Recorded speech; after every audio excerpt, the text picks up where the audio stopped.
unmuted. And what's up, folks? And yeah, all that corny shit. Now I need to give you guys my camera feed. Let's see here. Bam. And be careful chewing in the mic. Nom nom nom nom. All right. Sorry. Let's see here.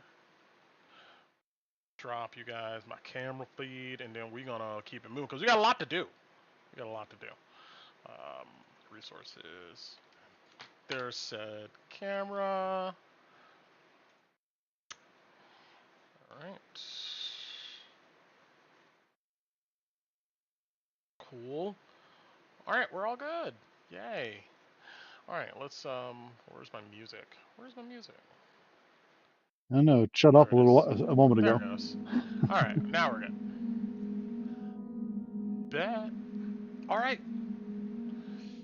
But everybody's day going good? Everybody's Saturday was good? Yep. You know it, man.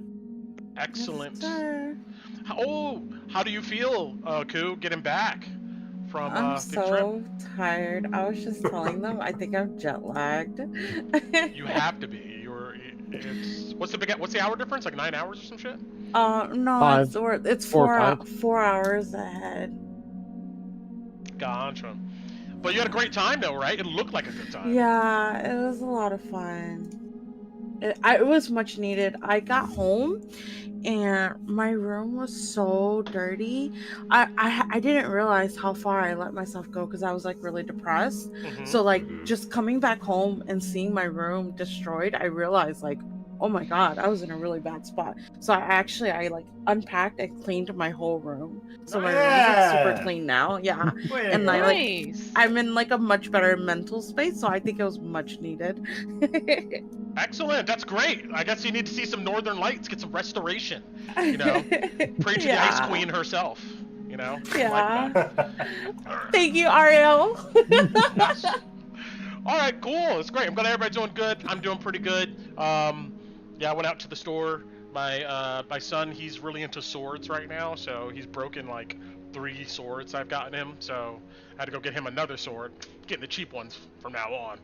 And yeah, so he was excited about that. We went and got some ice cream. Aww. So it's been a good day. Sounds fun. Yeah. All right though.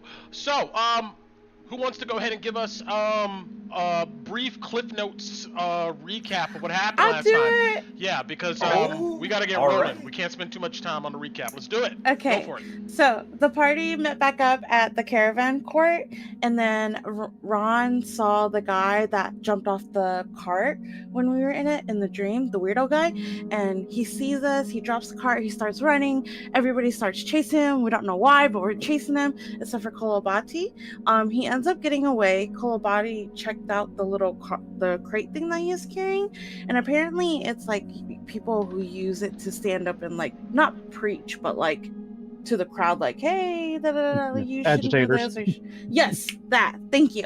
So then, after we chase him, we don't catch him, and then we're like, okay, whatever. Why are we chasing him? Let's move on. So we move on to Bark and Buzzard, I think is the name of the place. Yes. Where we go meet that mustache guy that I don't like. He basically lays out a plan. They think there's treasure in sewers because there's an accumulation of rats. So we need 2 teams, one on the roof, one downstairs in the sewers, to flush the water to get the rats out. Apparently there's evil rats and good rats. I was a little bit confused about that because the guy didn't know what he was doing. So hold on. Gus was saying that there's normal rats. There's regular rats around. I don't know about good. But then when we asked him what that meant, he didn't really elaborate. So he would say there's normal rats. Yeah, so in Koo's head, there's good rats and bad rats, and this guy doesn't know what he's talking about. But anyway, so we decide that we're going on the roof, and they're gonna take the sewers because there's a higher chance of getting contaminated in the sewers, and we don't have anything for that yet, and their party does, but they don't want to tell us how. So after we discuss that and we decide, we move on to the other bar where the evil people are. I forgot what that bar was called. The Skull and Sword. Yeah, that one. So as the party gets there, they head inside, but as they're heading inside, they hear like these guys like about to beat up on these other people. So Ron and Kalina stay outside and they kind of peek around and they fucking kill a dog. They're these orgs and they like try to kill a dog. So Kalina, yeah, I was like, what the fuck, yo?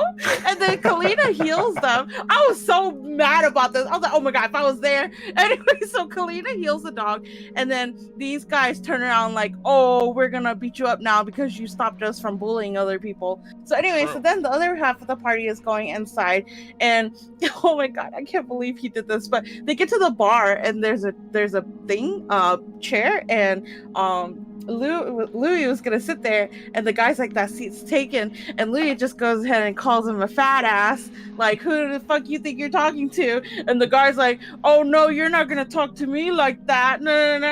And then the bartender is like, hey, take that shit outside. So then everybody goes outside.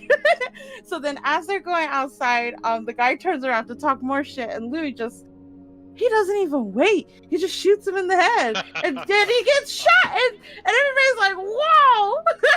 So then that fight happens. And then they're dealing with that. And then they end up like killing Louis kills one of the guys. I agree with Alice on this. I was like, oh my gosh. And then the other guy ran away. So then they all start fighting the orgs. And then the other two, I think it was a orc? Not an orc. Ogre. Ogres and half ogres. Ogres. Yeah, no, I mean ogres have layers. The other guy. Oh yeah, the halfling and the half orc. Yeah. Because in Coup World, they're both green, so they're kind of the same to me. Anyway, so those two help you guys fight, and then we end up beating them up, and then this big bad evil guy, like not big bad evil, but the aka boss shows up, and he's like, he kind of talks down to them like, oh, you messed up, and the guy was like, something, give them 50 gold and get out of here. So you guys get 50 gold from the ogres, and then the guy tells you guys to go inside, and you go inside and you talk to this guy. He's so sleazy. I was listening to him, I was like, ew. So he basically tells you guys about like, oh, I know all the shit, I know all the information, your name is Louis Goldbound. And Louis kind of like, what? And then he basically says like, information is power. He tells us that the hunter lanterns, they backstab people. He thinks that he told us something important about Camilla von Kessel, but I forgot because it was a 3-hour drive home, and it was at the end of the 3 hours, so I don't remember what he told you guys about her. But he told us some important stuff. That's what I remember. And then what happened after that? So he said something. Yeah. Mm-hmm. Oh, go ahead. Go. Keep going. Okay, he said something about Camila, and then he said something important. He said the church is really trying to collect this stuff because they want it. And then he gave us another, hey, you scratch my back, I'll scratch your back, bring me the purple gems and I'll pay you for it. And then as they're leaving, Kolobati gives us a beggar silver, and they hear a story, and then they end up going, I think it was north of the city, to a hut, because we're going to meet somebody that Ron needs to meet, like an old hag or a lady or something. Yeah. At the shrine of the old god. Yeah, the shrines of the old gods. So really quick though, Blackjack Mel stated, you guys asked whether what was up with this free lunch party group, and he called them a bunch of goofballs and would probably go ahead and end up getting some people killed. You guys asked free lunch about other adventures, and they told you that there was this group called Drakkenforce, and they pretty much did the same thing. You mess around with Drakkenforce and Sebastian and Crow and them, they would go ahead and get you killed. I believe Blackjack Mel said that there was another individual with Drakkenforce by the name of Pluto Jackson that's going around trying to kill monsters. But yeah, the theme seems to be that any one of these parties will get you killed. So. Oh, and that Sebastian Crow's family used to live in that dilapidated manor that's haunted. True. I remember that specifically because I was like, oh, we gotta go check that out because I'm nosy. But yeah. Maybe there's good loot there. Who knows? All right. Thank you. Take inspiration. Yay! Louis still has inspiration from last time for being Clint Eastwood and I hope to see more of it. All right. I mean, Alice, he's giving me inspiration for doing that. So all right. I pay. I don't care. All right, so let's go ahead and head over to our Emberwood map really quick here. Bada boom. And there we go. Oh, let me go ahead and switch this. All right. So, you guys got some quick directions over to the Shrine of the Old Gods, which if you look on our map here in the upper left-hand corner, there's an arrow kind of pointing in that direction. Oh, and another side note, Kolabadi gave some copper to some beggars outside, and that guy told him that there's supposed to be some old sorcerer out in the woods behind Castle Draken by the name of I can never pronounce this shit. Egoin or something. Yeah, Yogan. Yeah, Yogan. Yogurt? Yeah, Yogan Ghostweaver, and he fancies himself a follower of the old god Morrigan, that worships life and death. So just putting that out there too. And in a journal, I kind of moved some images up for like at least PCs you guys have ran across and things like that, so you can look at that. But all right, let's see. What is about the time right now?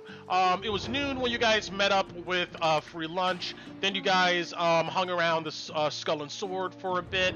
I would say that all of that took maybe a couple hours or so. We're gonna say it's about 3 p.m. in the afternoon. Emberwood is popping. There is people, adventurers, regular folks, merchants and whatnot, all moving out and about in this dirty place, and you guys head north. You cross over the bridge, passing the watchtower, which has the waving flag of the hooded lanterns, and then of course you guys detour northeast here to head over to the Shrine of the Old Gods. Now, Emberwood kind of sits in a bowl, almost like a valley, very similar to Drakkenheim, where there is just kind of desolation around.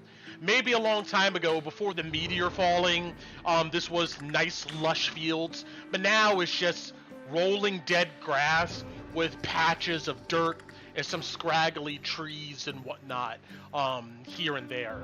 So you're kind of marching through a landscape, kind of looks like this, and I would say that if this landscape was exactly what you're moving through, if you look to the northeast of this picture, there's maybe some woods and stuff you see. Most of the vegetation is gone, it's just kind of empty trees.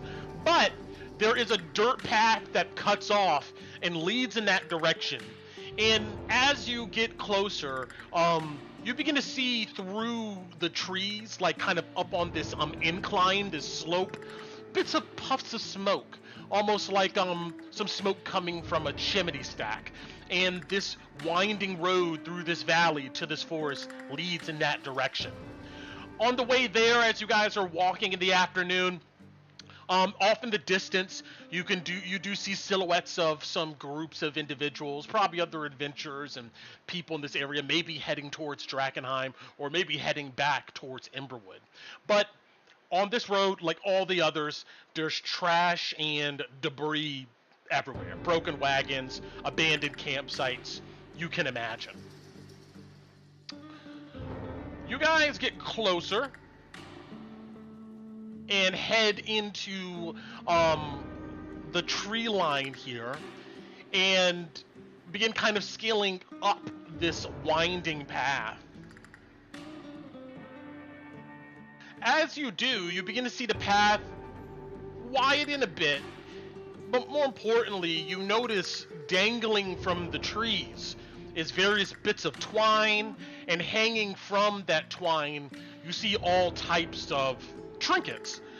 Some you see a doll, another you see what looks like a glass bauble, some you see like locks hanging, keys, daggers, all these individual things just kind of hanging from the boughs of these empty trees. And the sunlight and whatnot is pouring in. Let's go ahead and go to this track.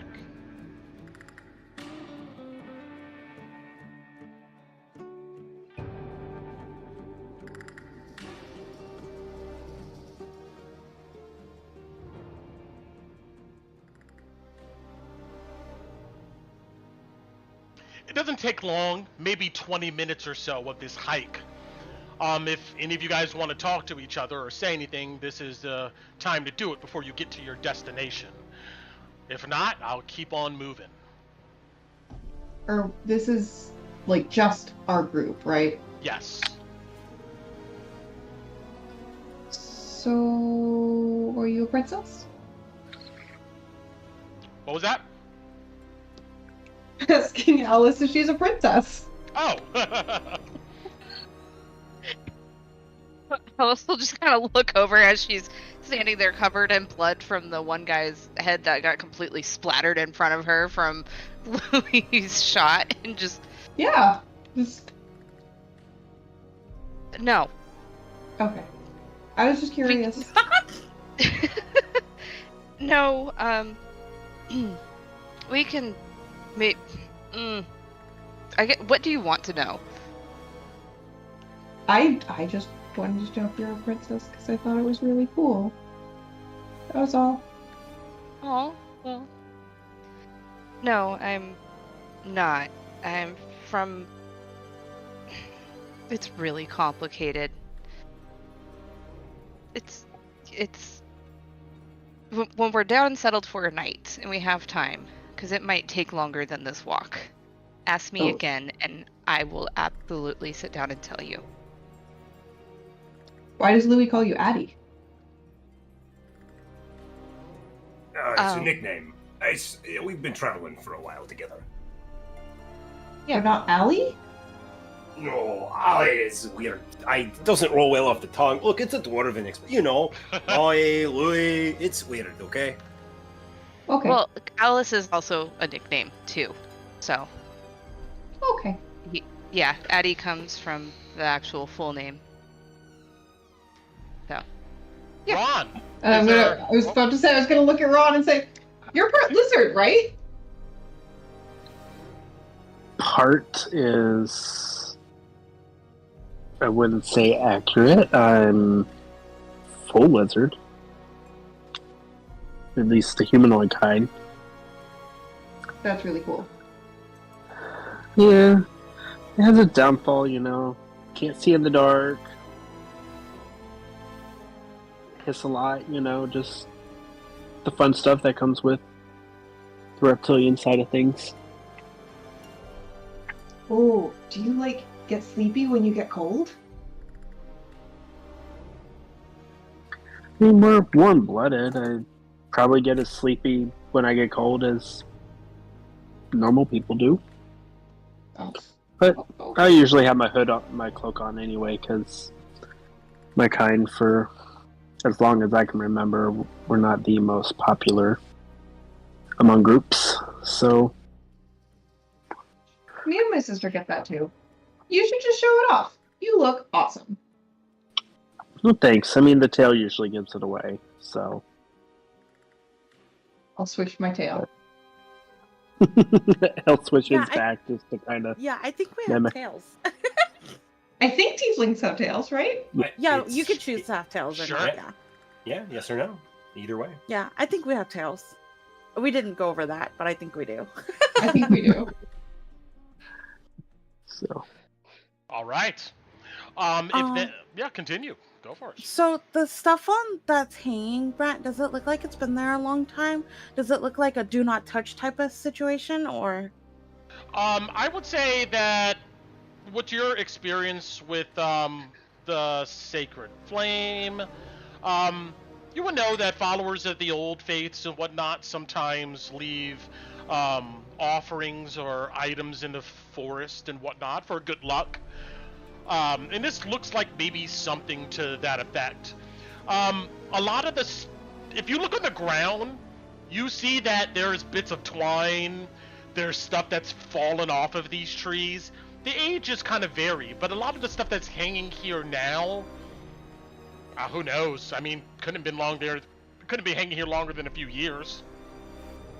Would it? Well, no. Tina's just gonna do it. I'm gonna pick up a piece of twine. I'm gonna tie it around a spoon, and I'll tie it onto a branch while my sister's like harassing everybody. And she's I love like that chuckling. she's harassing us. Yeah, she's chuckling to herself while she's doing it.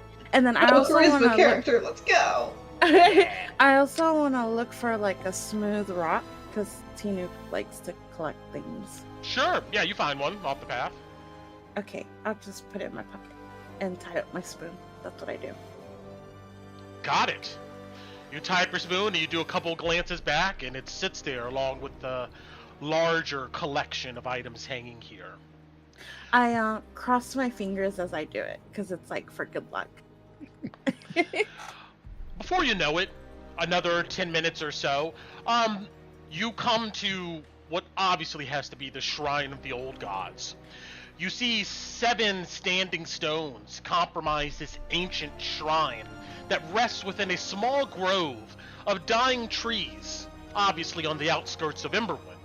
Inscribed on each stone are the legends it looks like maybe of primordial gods, and between them rests a stone pedestal adorned with various animal bones, plants, and candles. It looks like the candles are not lit here at the moment. Off in the distance, you see a crude, old, single-story hut lies down a dirt path, smoke billowing from a hole at its thatched roof chimney.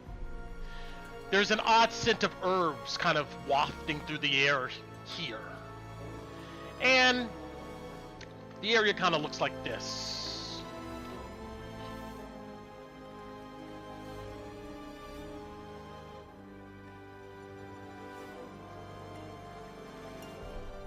I'll switch our map.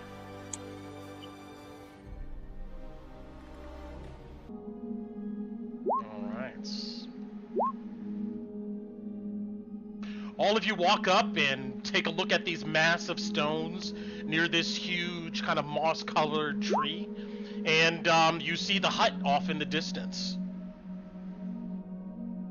What do you do?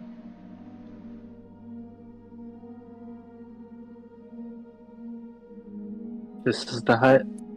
Yes. Ron, you would notice that the formation of these stones is very similar to other kind of druidic circles that are made throughout the different druid communities and stuff here. Typically to worship a single one of the old faiths or gods, or maybe a combination of all. You note that each one of these large stones here seems to have a depiction of one of the old gods. And you see the symbol of Nuada sitting on one of these stones. I'll go up to that stone, bow my head, gently place my hand on it, say a quick few words, and I just realized I did not get my character sheet up. So can you? It's fine. In one of my many languages. Yes, you note on this stone here, you see that there's depictions of an individual like a sage of some sort, and at his foot is a hound, and off to the left of him is what looks to be a horse. And this carving of the individual has his hand up, his finger up. You see kind of a glow around his finger. You guys see Ron doing this at one of these stones. He obviously finishes here after a moment. What do you guys do? Say Torn is just taking a look around, looking at this place, getting a good idea, getting a good sight of it. Yeah. The shrine here, or this stone pedestal, is in the middle. Like I said, various items are all across of it, as you can see in the picture there. Yeah. But you look around. It's pretty quiet here. I would say that Ron, you notice that doesn't seem to be much wildlife, at least hanging out in the trees or so. Kind of odd for a possible druid circle spot. So Wildlife has been few and far between in the proximity of Drakkenheim. So True. true. Once I'm done with that, I'll kind of just give a glance back at the party, and I will go ahead and start making my way up to the hut. Got it. To what I assume is the front door. Sure. So off to the left here, I'm gonna go ahead and ping it. Bam. That's where we're gonna say where the hut is actually at over here. This dark block. It just has lighting walls on it. I'm just gonna move your token here in front of this door. When you approach, the hut, it's single-story, tiny cabin, made of ancient oak, looks sturdy, although the interior is kind of ashen, the exterior is kind of ashen gray. There is a small old porch that looks to be sinking into the earth on one side, making it lopsided. On the porch is a rocking chair, and you see various dream catchers hanging from the small roof above. You also know a dozen or so cats lounging on the porch. They don't run when you approach, but they all lift their head and look at you suspiciously as smoke pours out the chimney. When you come up to the porch itself, to the door to give a knock, you see a couple cats stand, and they kind of make long stretches, and they approach you. Do you do anything? I mean, I'll reach down to pet them. You know, they're they smell no your ill fingers. will either way. Yeah, and they go ahead and rub up against your legs or so after a moment. And then you give a rap on the door. After a moment, the door opens, and you don't see an old lady, but you see a young girl. It looks like Emma Crow.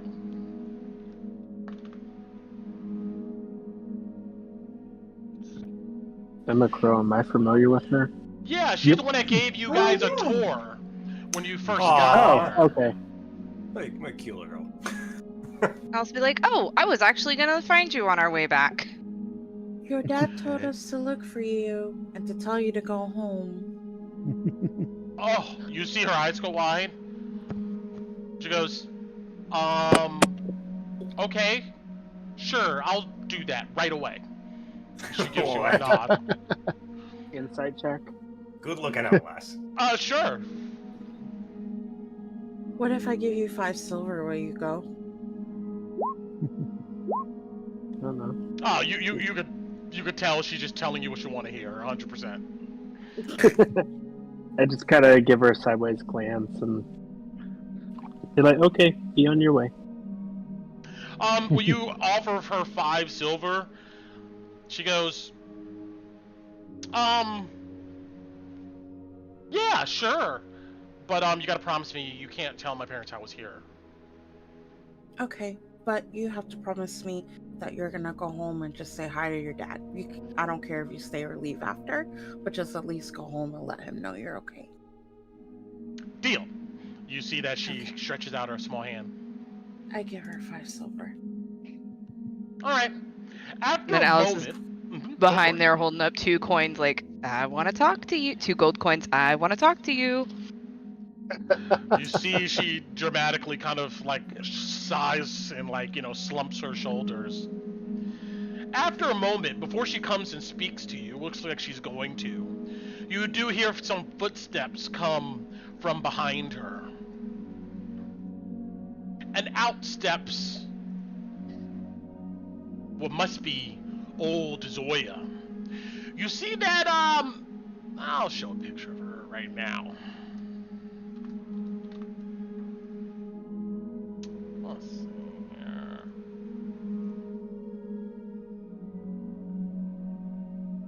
Yeah, she looks no taller than Emma. She's a shriveled old thing. Her frame is small. You can see it under this like abundance of colorful but dirty rags she wears. Her hair is long, tangled, and a matted mess, but a bouquet of healthy flowers are mounted on her head. She has a prominent nose, mouth, and ears. She seems to like maybe wear her emotions on her face.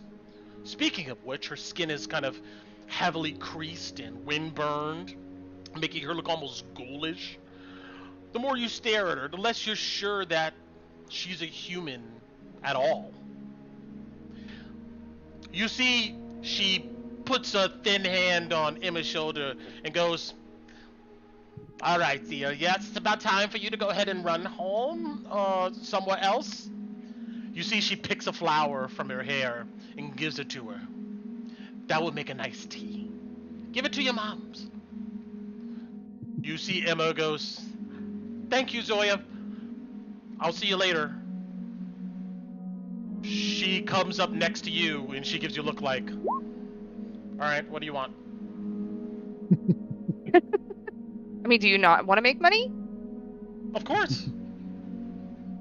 Alright, so you seem to be able to talk and listen to everybody. There's somebody that we irritated that might be looking for us. And Alice will describe the guy that Lou got into the bar fight with that ran off. And hand her a gold. If you notice this person is skulking around and looking for us, you'll let me know. Right? She nods. "Well, where can I find you?" If I tell you, how much would it cost for you to tell somebody else where we are? She goes, "I haven't thought of that trick. But now that Yeah, I you don't bring it want up, you gave her 1 coin? I gave her 1 coin to keep a lookout for this guy. That other coin. That'll keep you from not telling anybody where we're at? Scout's honor." Alright, she'll hand it to her. And then she'll tell her where to find us. We're kind of far away though, so maybe just wait until you notice us come back into town. I'm not really expecting you to come out that way. Okay. Then she'll pull out a 3rd coin and be like, "I had something else I wanted from you, unless Whoa, you're you're not rich. trying to be. Trying to be. I was hoping you could sniff out more on Sebastian Crow for me." Oh. I know that he likes to hang out at the Guild at Lily. Him and his Yeah, we knew friends. that. Mm-hmm. Yeah. Hey, they've gotten into the inner city, or at least that's what I hear. Not many people do that, and they're still alive. Yeah. Okay. Find out anything else interesting about him and Pluto Jackson. This is a He's prepayment really for more rich. information. I'm very aware of that. Very aware of that. I want you to keep an eye on their movements for me. The next time I see you, you let me know what they've been doing. Got it. And remember, none of you saw me here. I don't know what you're talking about. Exactly. You see, she then runs off. You guys know that she does stop at the shrine, and one of the coins you gave her, Alice, she puts it on the shrine, and then she begins to head back down the path and disappear. Yep. Ron, and the rest of you, you turn your attention to this old lady who's standing at the door. You see she looks you up and down, Ron. She kind of nods in like approval to herself, and she goes, "It's about time. All right. you boys and girls head around the back. Go ahead and grab those shovels back there. Somebody grab the cart. We got a short walk. I'm gonna get my things. And you see she shuts the door. What? Wait. What? Ron will, without hesitation, go around the back, Sure, you see a start bunch loading of... up the shovels and stuff in the cart Yeah. and Got do it. his thing, and yeah. If all of you just let Ron do it, he comes back around with a hand cart, and I'll you say- see a bunch of shovels in the back. I'd say Torn would go and help him. Sure, both of you Tina come would back help around. too. Okay, all of you come together, you grab these items, and you come back to the front. And by the time you're done, the door opens back up. You see she seems to have what looks to be a knitted purse with her, made of like twine, which she has over her shoulder. And she looks, she goes, excellent. All right, let's go. And you see she begins to march north, deeper into these woods. I will follow without question or hesitation. All of you follow? Torn will go. Yep. Torn will join. Well, I guess Yeah. Torn will follow too. Colabate will curtsy to the cats on our way out past. Yes, the cats. They'll look at you and give you a sniff, but they don't get as close to you as they do Ron. Oh, they don't let us pet them? Tina would have tried to pet them. You know how cats do. You like duck their head out the way. Cats love Coo. Yeah, but you're Not not. these cats. Pity we don't have a clue right now, huh? True. Okay. I follow with hesitation, like, where are we going? Yeah, I'm given some weird looks, but I'll follow. Yeah, Same. I look at you too. With all this unpaid labor nonsense. All right, as you're walking, Ron, you see that old Zoya comes up next to you, and she's leading the way, but you don't see there's any path. She just goes through the underbrush, hopping over rocks, leaving you guys to figure out how to get the cart through it. Several times you gotta like lift up the cart, get it out of a pothole. It's definitely an ordeal to go ahead and follow her through these skeletal woods. She looks at you, Ron, and she goes,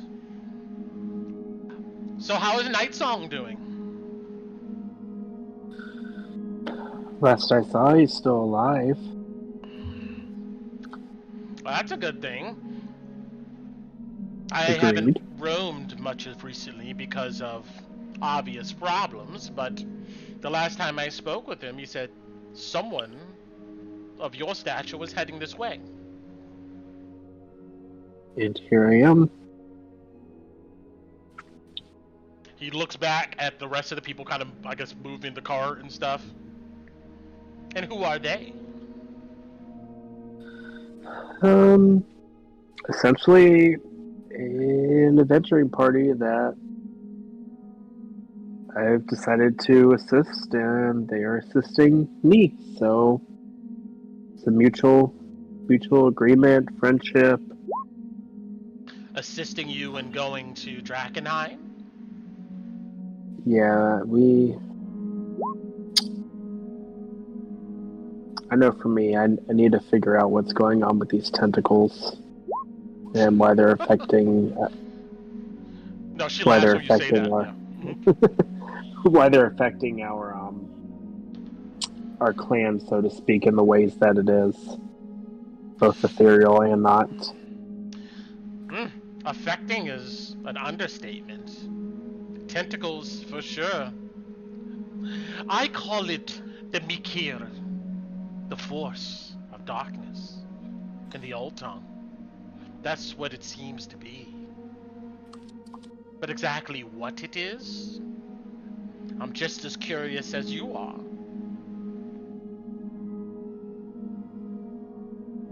Do you have any thoughts or any words of wisdom?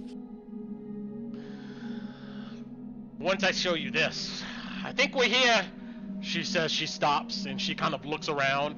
And this area of the woods looks indistinguishable from any other area of these woods. You see, she stops. She looks around at some of the trees. You see, she goes up to one tree and puts a hand on it. Goes up to another. Okay, this is it. It's been a while. Alright. Dig there. And she points to the ground. You see, like, there's just some leaves on the ground. She just points to space. Grab a shovel. How deep are we digging?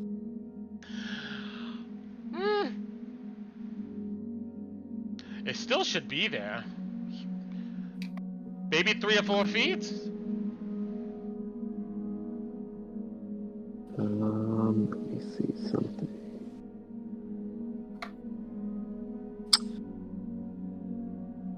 Yeah, I'll grab one of the shovels and I'll get started. Alright, yeah, as you dig, all of you guys help. I mean, you're able to go ahead and excavate this area pretty quickly. 15, 20 minutes or so. But you see she's going around to the trees, and you note that she's, like, putting her hand on it and picking off bark and looking at it. If you watch her carefully enough, you see that she'll even, like, eat a few flakes of the bark and kind of look, and she gives a nod to herself. Ew. You see she dips inside of her purse, and she takes out what looks to be a handful of seeds and begins throwing them around on the ground. Ron, I'll say you're the first to see it. Your shovel hits something, kind of smushy.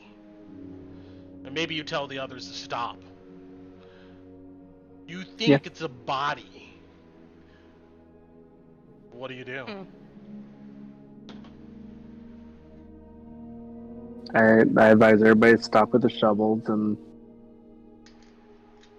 I'll lean down and slowly start, more or less with my hands, scooping up the rest to make sure we don't puncture or pierce it, keep it as intact as it can be for being in the dirt for however long. You clear away the dirt. And as you do, you reveal the face of someone familiar. The leader of your clan. A lizard folk like yourself. You push away more of the dirt. And you see a body that doesn't stink or anything. But you do note that it looks wounded. There's a gash in its side, and its skin looks to have what can be only explained as maybe arcane burns. It looks like maybe it was in a fight before he perished. But you remember the last time you saw this lizard folk and what he did.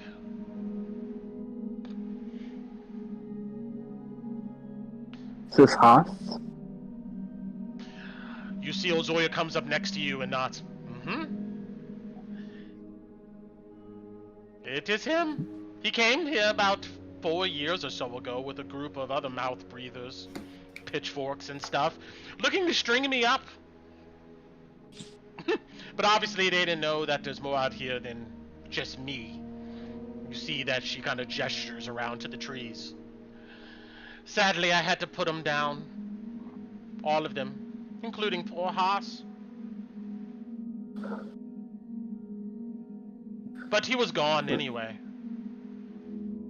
Yeah, I was about to say, last I saw, his body was there, but he wasn't. She Do you nods. know what happened? He was consumed by the Mikir, the forces of darkness, and Fansuk, or what these other folks would call the Dreamland. That's what I think happened to him. So you can be consumed while you're in the dreamland? Yes. Or at least our version of it? Yes. I'm not sure. Actually, I am sure. All of this seemed to start when that meteor fell. And here to Drakkenheim. That's when I first experienced the nightmares. And I'm sure you too. And Night Song confirmed the same.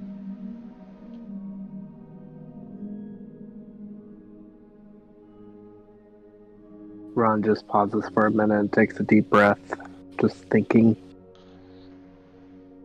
What's strange, though, 4 years is more than long enough for a husk like this to return to the earth.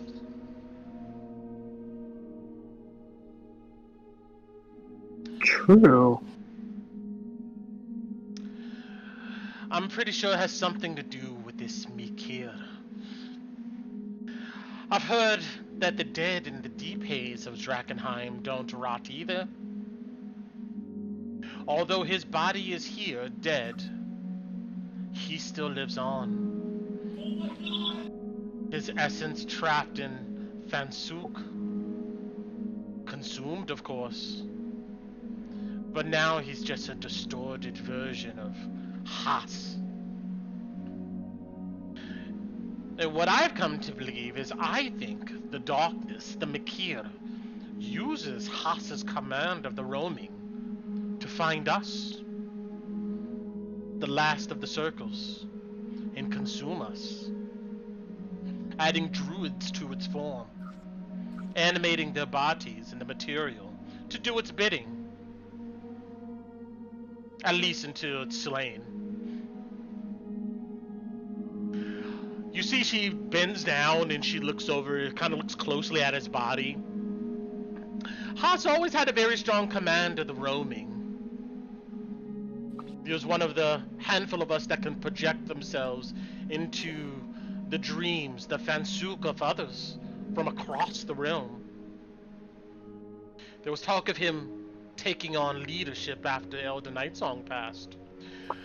But his essence is now at the command of this Mikir. And I think it has been using Haas's powerful roaming to latch on to our spirits as we dream, send us these nightmares, and try to consume us. Maybe even those around us. She says, looking at the rest of the folks standing around this guy in the grave. So you're saying that there's a chance that if I return to this dream state with or without others, that we could possibly be consumed? Just like Haas here? She nods. I believe Haas is the one, or at least whatever form he's in now, is looking for us.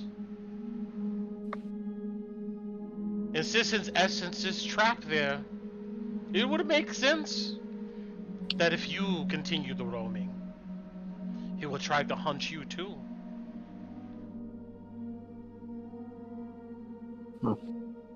I'll do my best to save it for situations that are entirely necessary then, until we can clear whatever this is out of here. And how do you think you can clear whatever this is? She stands up looking at you. Well, to be honest, I don't know yet. We have spoken with a couple of the factions out of the city just south of here. And some of them... Sorry, correct me if I get any of this incorrect. Yeah, no problem. The Flaming Fists, I believe. The Sacred Flame. Sacred Flame, sorry. The Sacred Flame is out to She rid this. scoffs. Ron acknowledges and agrees. You know that they say that they're out to, you know, clear this disease and pestilence from the land, but at what cost? And The church is blinded by their own light, lost in a world of its own creation. They can't understand it. And it seeks to destroy. yeah, and it seems like they're on the same path. So, But they may be useful. There may be things you can glean from their dreams. yeah. And Ron kind of steps back for a second. And it's like, yeah,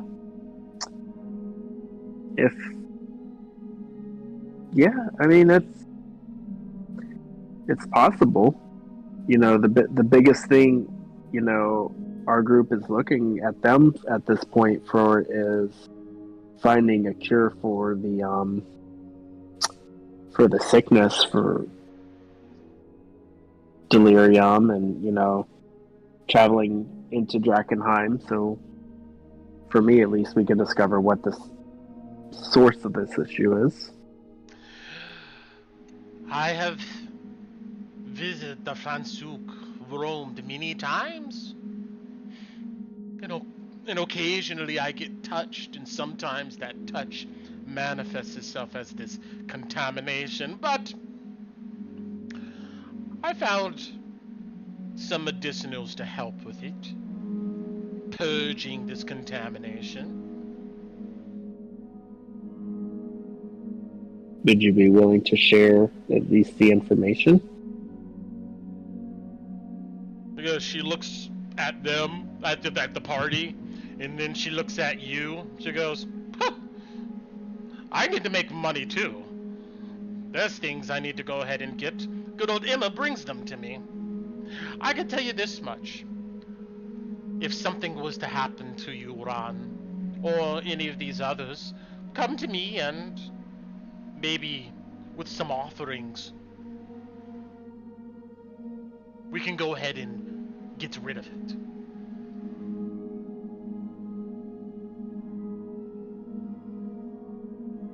And not to mention, learning this stuff is not easy.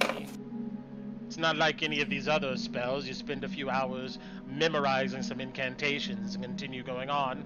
It takes time. But if you progress and find what is this in our minds, she points to her head, and in the city, then that is valuable. And I would say I'd be willing to go ahead and show you the way to purge this contamination. But that's going to involve time. You need to go to the crater, Ron. That is where the thing from the sky fell. And when it fell, that's when it consumed the rest of us. And then when it consumed Haas, that's when we started to experience the nightmares. I'm not sure Haas here can ever be brought back. His body's dead, even though it hasn't rotted. But if we can find out what it is, then maybe we can find out how to stop it and to save the rest of us. The whole world will get no sleep if this continues to spread. Just nightmares. And if Haas, his essence, is left to roam the Fansuk, one day he will catch up to me and to you, and who knows who else? Maybe one of those dogs at the sacred flame. or whatever they call her, the Queen Mother herself.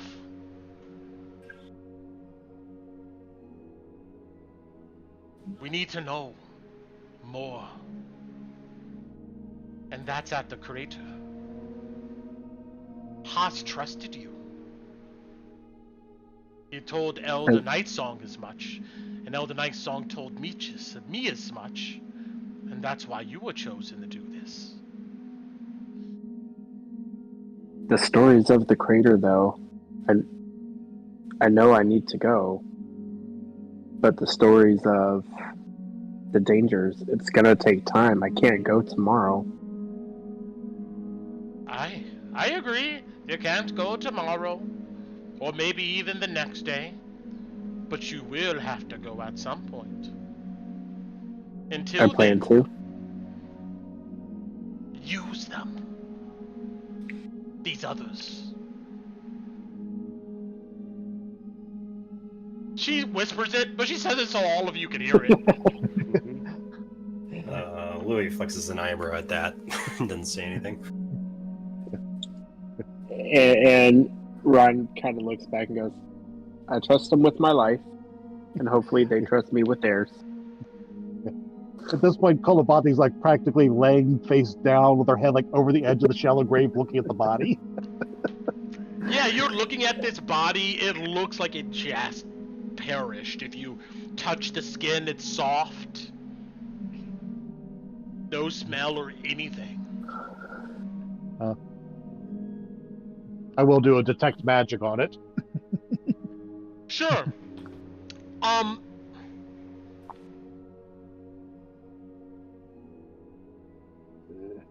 You know what? You get a glow, but it's almost like a negative, like a black light. Roll me an Arcana. If you get above a 20, I'll give you something about this.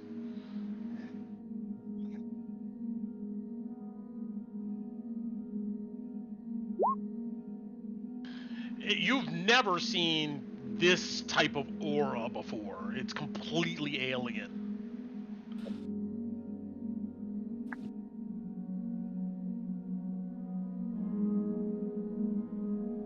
You note that old Zoya in her purse, there are several things glowing. To be expected there. Yeah, and that's about it. There may be a way to save Haas.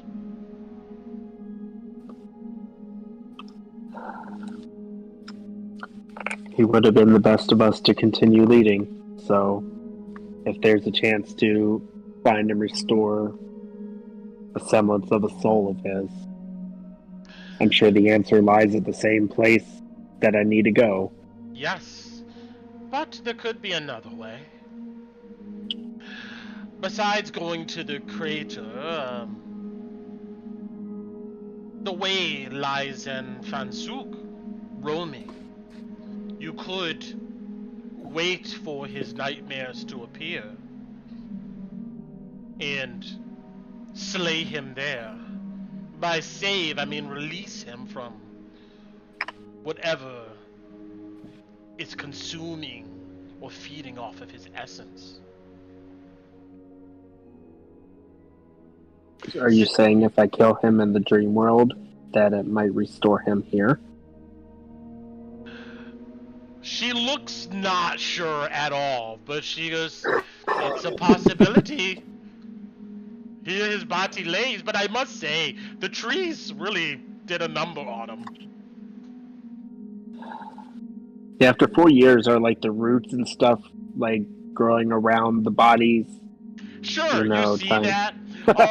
Yeah, you also indicate she's probably talking about what, like, I don't know, some treants maybe, like, killed this guy when him and his pitchfork followers came to do something to her. Brent, one thing I'll do is like with my color like sit up and like glance around, considering this will see like through like 3 feet of dirt. I'm seeing if there's any other shallow graves with negative auras. Sure. You don't see any others, no. I give that to you without a perception. You have enough time, you look around. Actually, she told you that there was a bunch of people who came for her, but this is the only person that seems to be around. Who knows what happened to those others? Since you are a druid of the circle, Ron, and he is hunting us, it will be a matter of time before he appears in the Fansuk.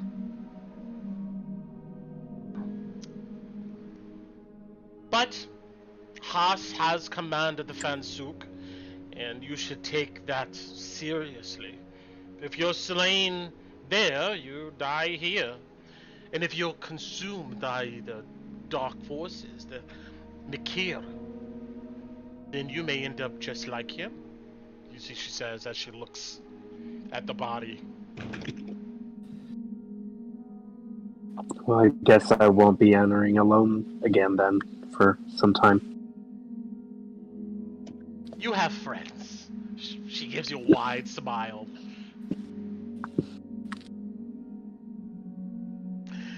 Yeah?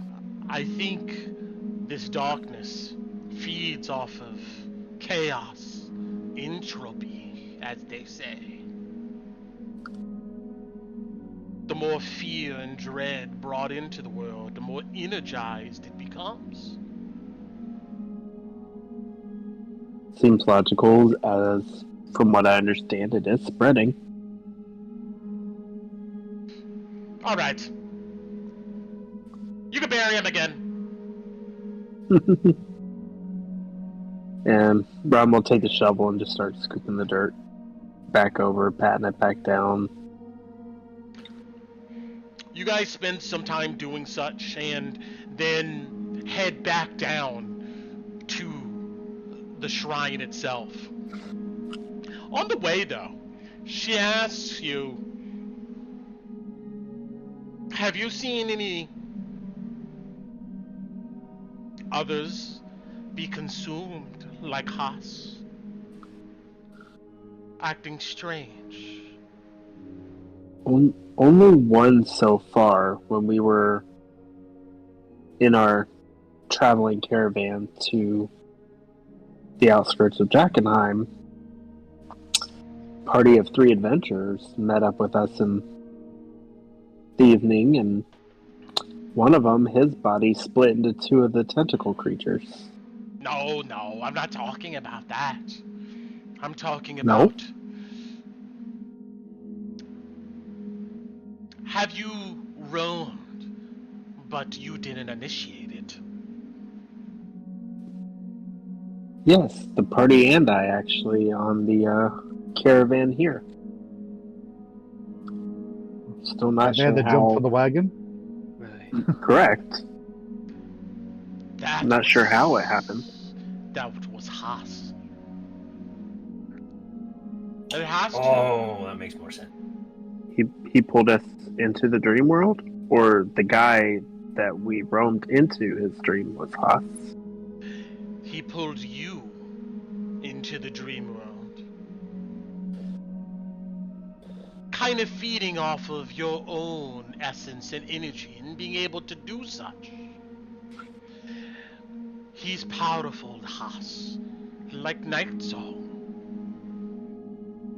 If he wanted to, he could be halfway across the globe and do such. With effort. But it seems like he pulled you into the Fansuk and those around you.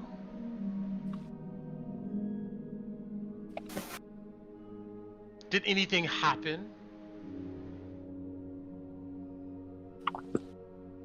We were on a train, and Was after this a train you remember? no, it wasn't my memory that we were in. It was another person who we actually found about 2 hours ago, and he ran away. What do you mean he ran away? Well, after the dream, he jumped out of the caravan and walked off into the distance. And we found him again in the town a few hours ago. When we went to go speak with him, he ran away. Her eyes darken. He may be consumed. Yeah, we haven't heard him speak yet, so I don't know if that's a common trait or not. Me neither. Look out for him.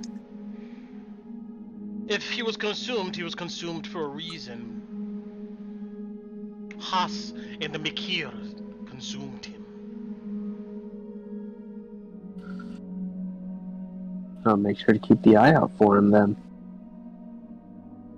You guys get back to the shrine of the old gods. Ah. She sighs heavily. She goes, well, I need to nap. Which means you can leave. Old Zoya, before we go, you all were talking about that really weird dream, right, Ron? That's what all that was about? Yes. Could you explain how I got this out of it? And Lou pulls out a red poker chip.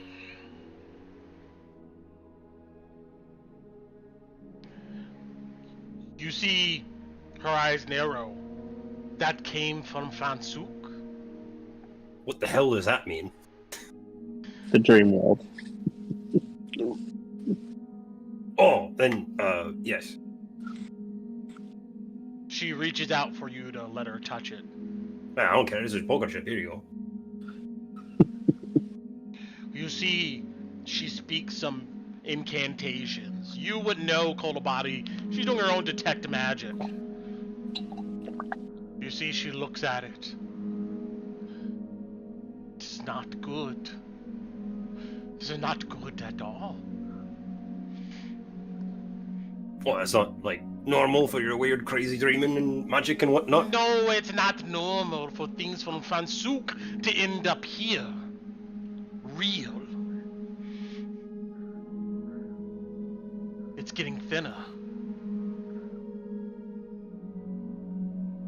She shakes her head.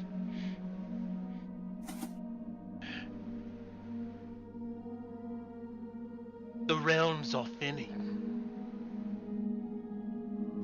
What happens when the barrier is no more? Ron, what's she talking about?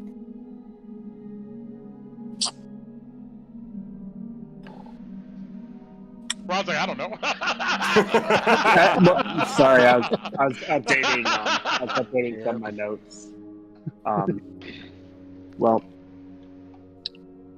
you're familiar with like the ethereal plane and such, correct? What? You're familiar. So, there's multiple planes of existence. Yeah, that one I kind of know. Yeah, sure, yeah. Aye. You know, there's usually essentially a magical line that you have to cross to enter these planes, the dream world being one of those planes of existence. And it seems that that magical veil that protects all of them from converging together and interacting is starting to weaken. And the fact that you're able to pull material components out of one plane to another is essentially what she's explaining. And that Wait, you're saying I could have taken the gold with me when we left? Damn it! Well, you're not in control of it. What? Now I'm really good. She just shakes her head and kind of rolls her eyes. You have a lot to teach them. She pats you on the shoulder, Ron. We'll get there. Well, wait, when they're ready. Why don't you just pull this Huss guy through and just kill him here? Can that work? You can't just pull someone from the Fansuk here. Or at least no one I know can. But maybe this Mikir, this dark force, it can. Why would tentacles want me to have a poke-up chip? Can I find you here in the future? I'm always here. Yes. If you need some help with contamination, let me know. Also, and she would give you a rundown of services she offers, and I'll put this in Discord. Okay. She's able to make healing potions, a certain amount or so. It takes her about a week to go ahead and do such. If paid in advance, she can go ahead and create a greater healing potion for 150 gold pieces. And she's able to cast various druidic spells, of course at a cost, with the spell components. And I'm assuming she's a higher, upper level druid. Yeah, Okay. 100%. Cool. All Common right. sense dictates. Well, actually, forgive me for Goodbye. taking the time, but may I ask you one question? She turns around to the door. Yes? So just to make sure I understand, this force seems to be infecting, controlling, and keeping these druids alive. Or am I misunderstanding that? Consuming them, taking their bodies, almost like using them like puppets. So if I'm understanding that correctly, if there were druids that were in the city during the time of the event, they would most likely be controlled, but their bodies would be preserved and alive as they were before it. If they were consumed, their bodies would walk around and look just like you and me.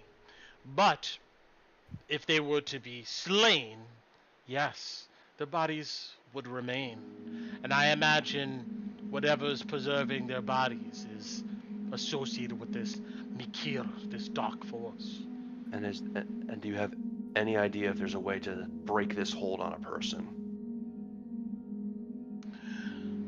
She looks at Ron. The only way I can imagine is by roaming, going to the Fansuk, dragging them from the nightmares that's consuming them.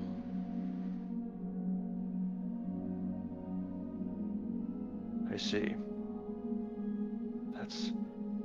Something's better than nothing. Thank you very much, old lady Zoya. She looks at you all, then she slams the door. I like her. She does seem to have an old kind of charm to her. Not sure of being asked to be of her just saying we should be used, but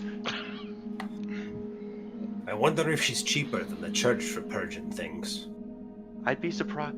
Somehow, I'd be surprised if she was. Do you guys do anything else here? If not, I'm gonna go ahead and fast track you back to Emberwood. I'm good. So Ron, you're fighting the end of the world? Is that what she was saying, basically? The weird tentacle crap that we all dreamed of? So, the tentacles that we saw were not natural to the man's dream. His dream continued on, but the tentacles stopped us from pursuing his dream further. For whatever reason. What Zoya is saying is that our old clan leader, who was my mentor,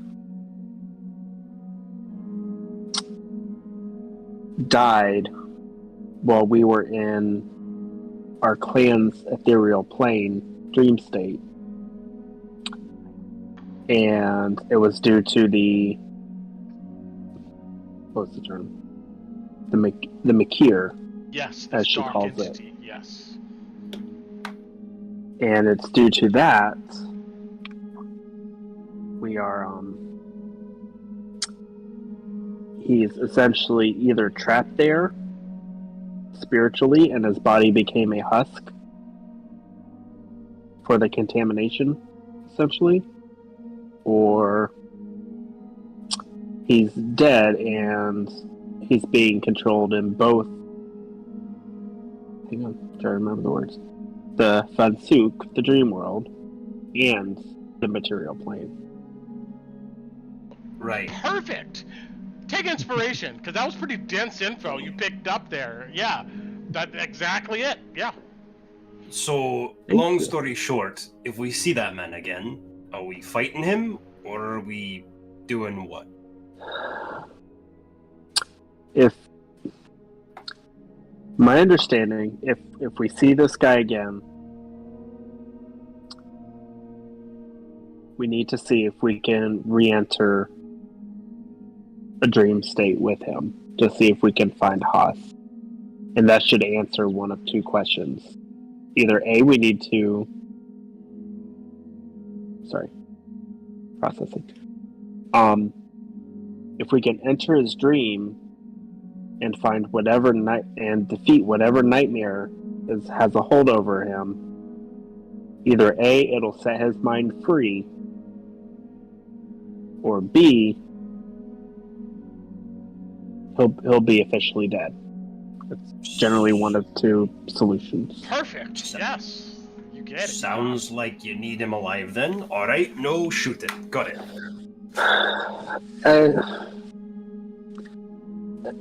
If unconscious would make it easier for me to enter the dream state with him, as well as anybody that would like to join in.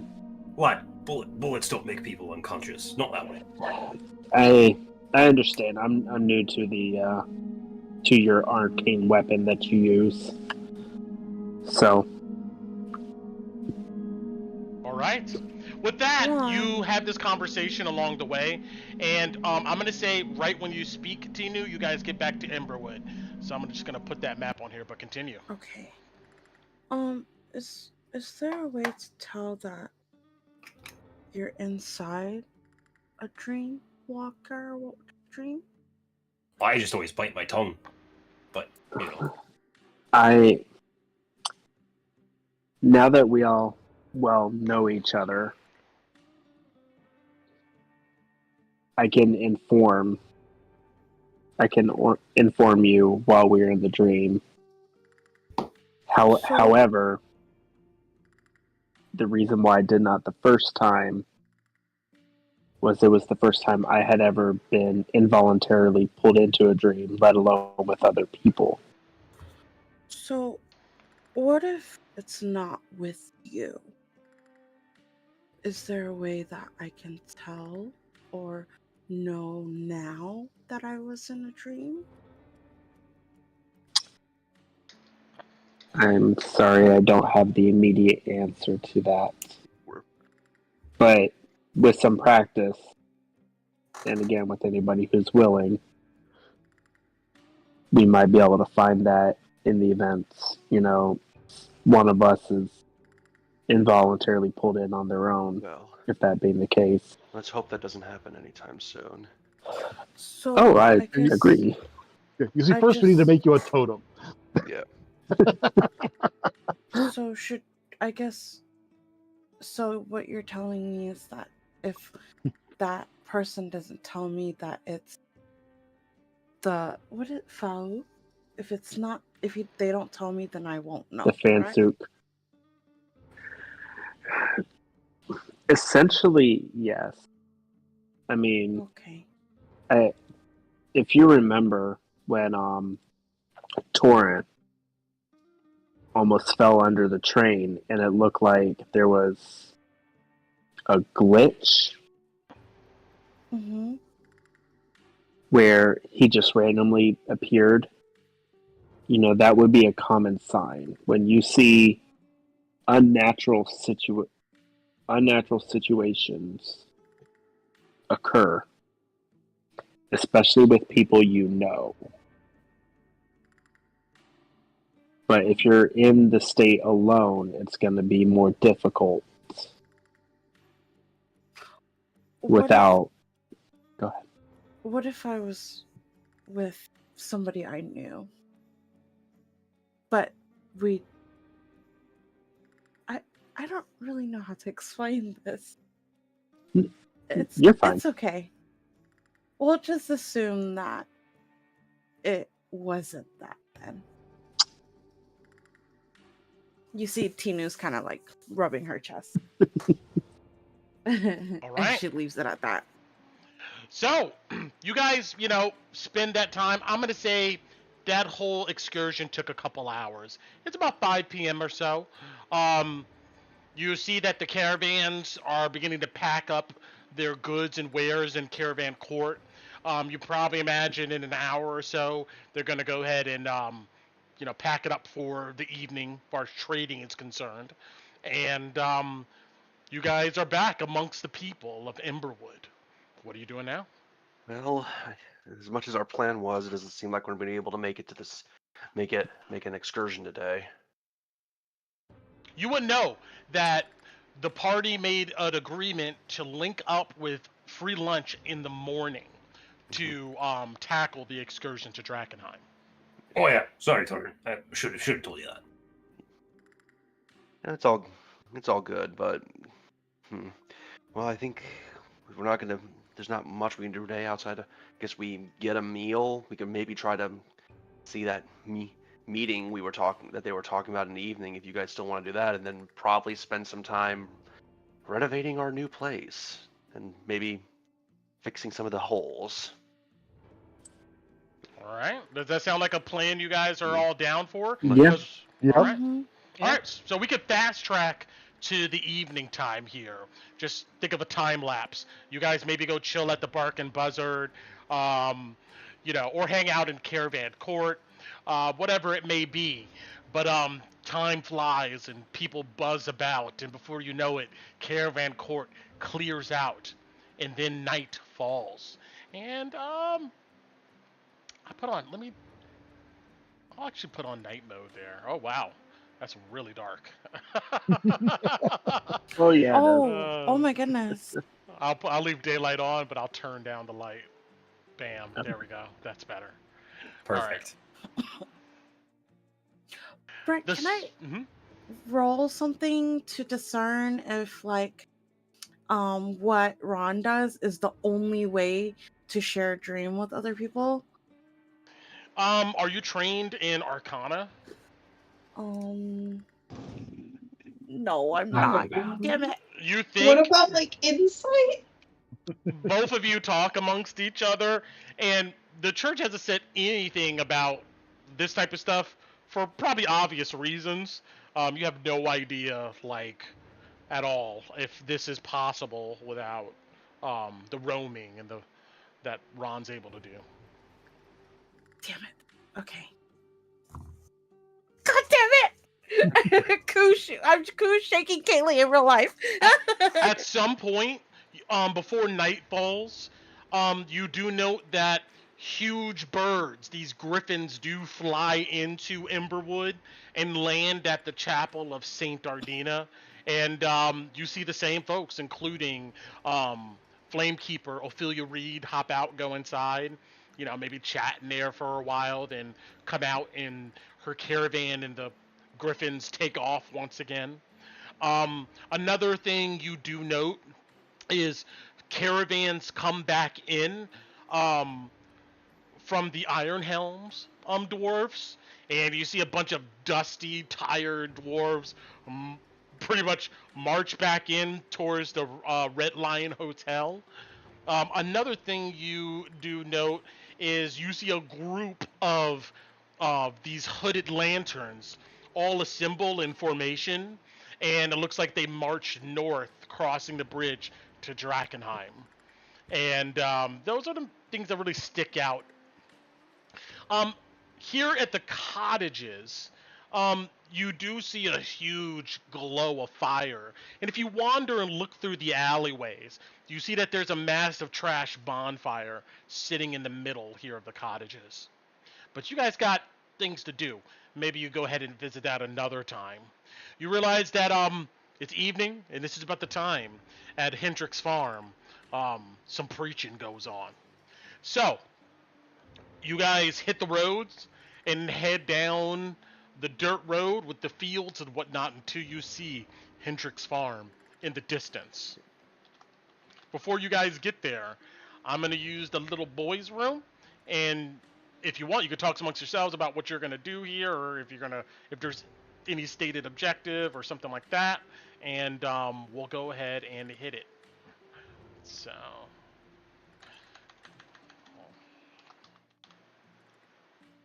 Can we roleplay? Or should yeah, we go wait? for it. Okay. Sure. I'll be right back. Okay. That was a lot of damn information. It was a lot of information. All right. Hey, I will say, Alex, bravo. That was a lot. I was worried. I was like, man, I don't know if you'll be able to digest this. But you picked up the important parts. So, yeah.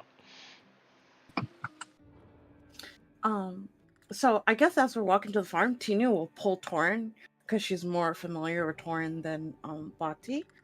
She's gonna pull Torin behind everybody and ask him, "Do you know anything? So you know all that stuff we just heard. Do you know anything about like people sharing dreams other than that?" I know you can't ask Brent because he's in the bathroom, but just for future, she would. I just. I'll rack some of my memories and my teachings, but off the top of my head, it's not something you usually dream. I mean, you sometimes hear stories of prophetic dreams and stuff like that. I mean, I think one of the big, but as far as to that level, I can't answer that immediately. This is new to me too, for the most part. Well, because the train wasn't the first time I had a dream like that. I don't know if I want anybody else to know yet. So if we can just keep it between us. Upon my name, I shall keep your confidence until you decide to speak of it yourself. Thank you, Torin. All right. No problem, Lady Tinu. Real quick, Brent. Yes. So Tinu was talking to me. She asked if I had heard anything about the dream. Mm-hmm. Is there any way I could roll? Is there any Arcana or something I should roll for that, or do I just? Are you trained in Arcana? Yes, and I am trained in Arcana. All right. Yeah, sure. Roll me an Arcana check. All right.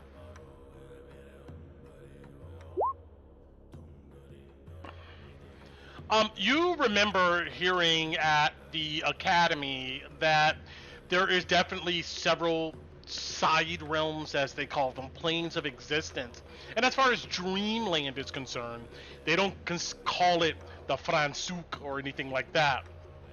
But you know that there are, just general knowledge from your studies, several various items across the realm that can attune to these various places of existence and allow one to slip in between them.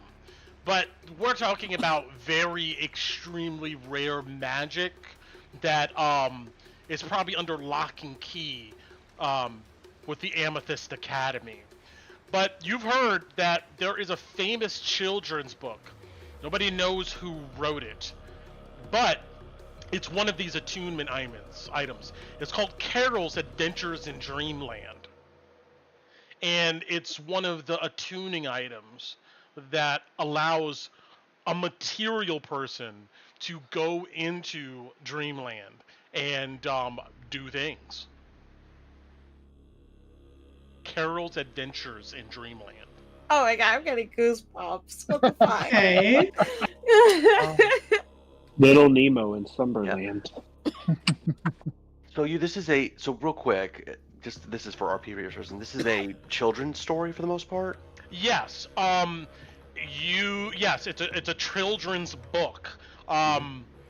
It's been described to you as written quite simply. It has pictures and whatnot, but it's an item that can be used. The original copy can be used to attune to Dreamland and access it. Okay, this is gonna be a bit. This might be a bit weird for RP purposes. So, during the time we got back from Old Lady Zoya, we hung around town, got some meals, and then came here. Yes. So, if I want to say for the sake of RP, the conversation between Torn and Tino happened earlier, and the caravans are packing up. Would it be possible to, before we come here to Hendrick's farm, look around and see if if this is a well-known children's story, just selling this? Selling it? You can like roll not me... the original version, Yeah. but like a copy. Sure. Let's see here. Roll me and let me get to it first. Here we go.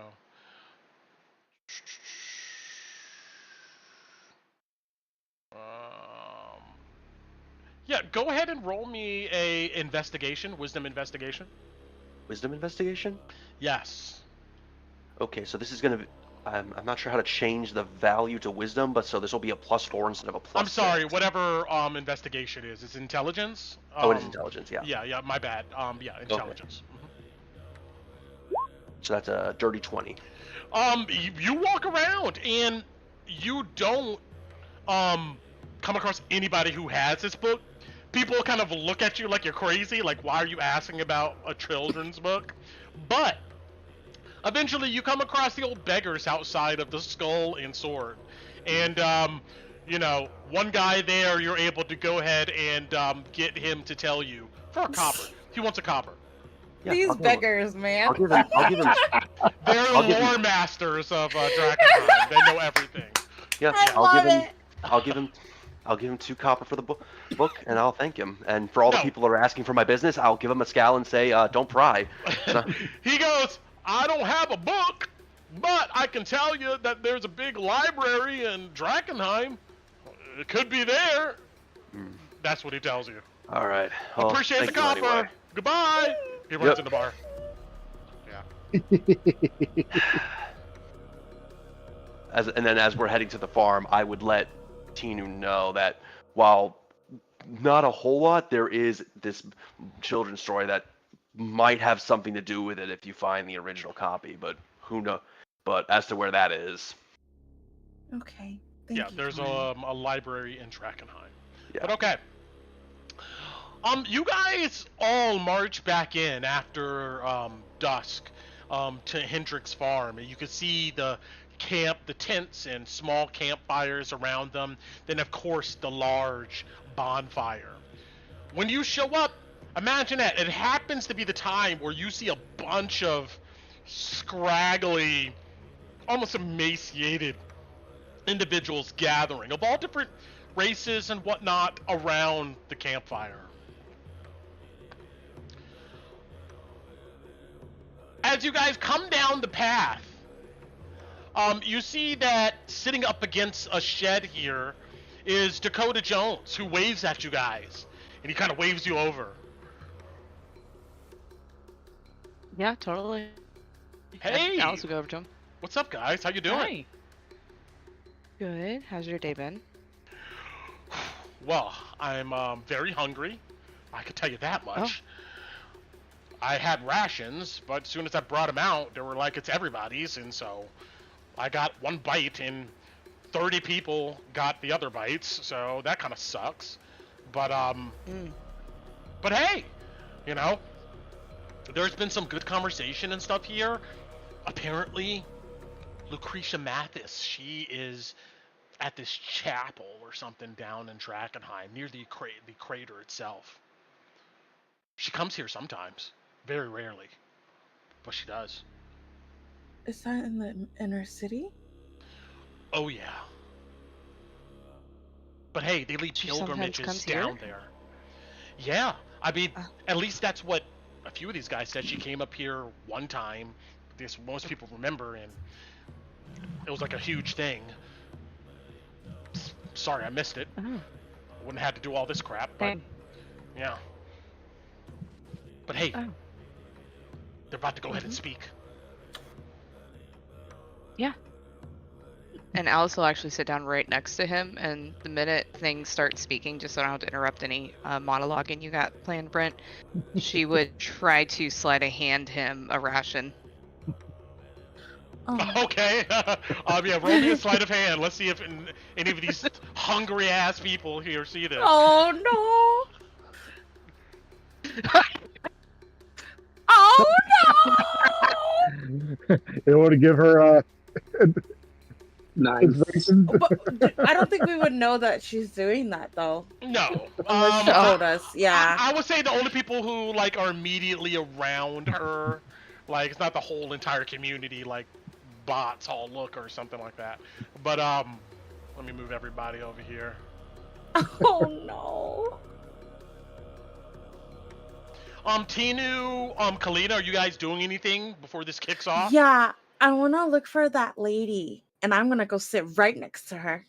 I'm just staying next to my sister. I Got it. pull Kalina, Kala with me. Sure. You look around, and after a moment, you do spot her through the crowd of people congregating. And all these people get closer to each other. It's kind of smelly. You know, nobody's bathing around here. But, yeah, I guess you get used to it after a while, or maybe you don't. I hold my breath so I don't have an asthma attack. Let me go to this lady here. COVID, man. It sucks.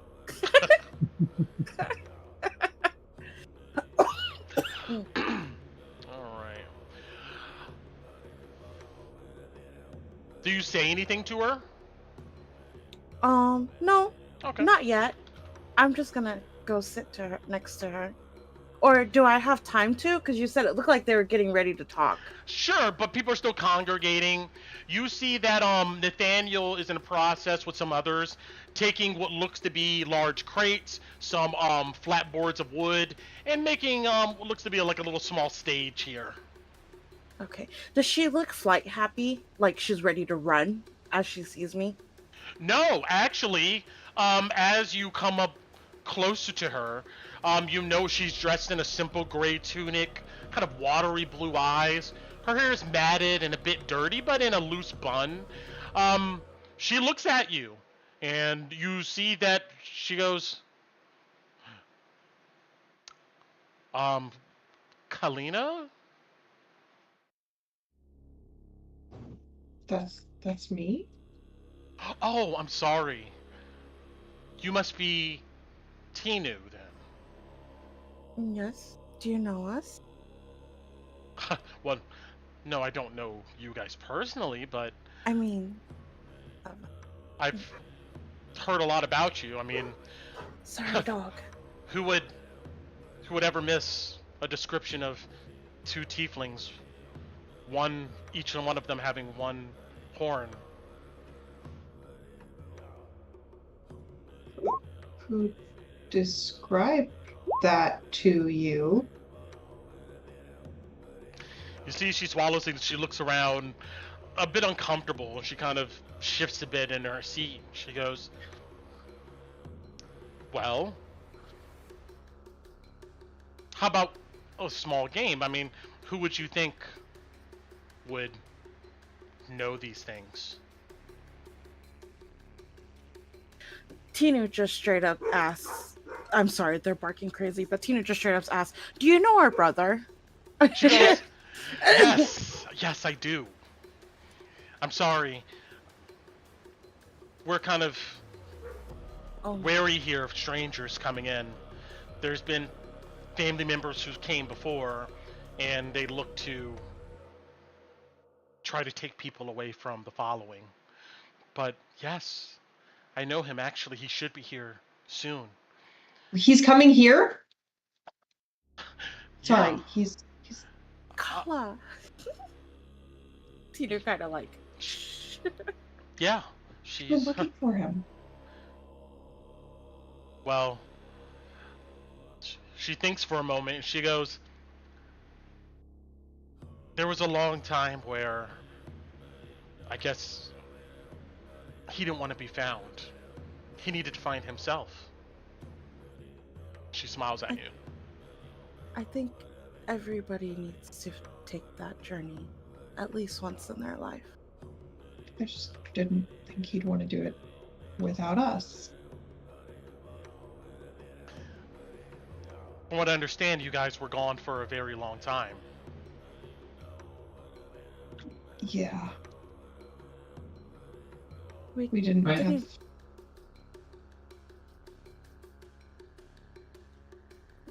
All right. Oh, I was just gonna say we. Hmm? I don't know.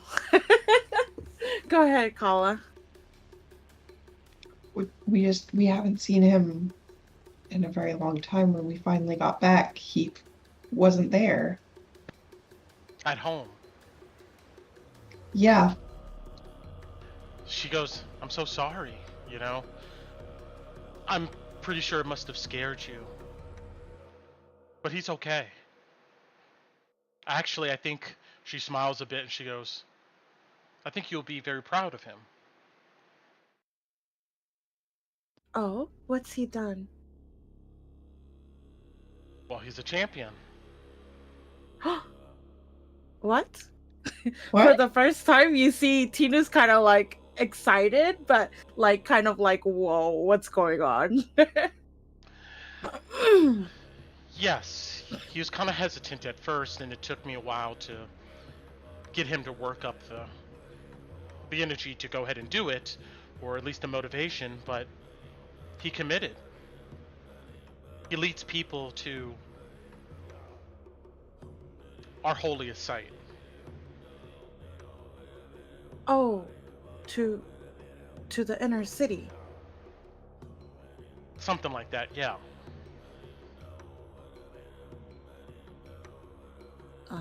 Tinu gives you a side glance, Kala, kind of like worried now. Yup. Very worried. So he's going on a regular basis? Yes, he's volunteered to go ahead with George sometimes. Sometimes they switch off. It all depends on how many people we have. To go ahead and lead groups to the holy site. Make sure the Queen's men or the church, she says with disdain, doesn't try to do something to them. He's really good at it. Has he gotten hurt before?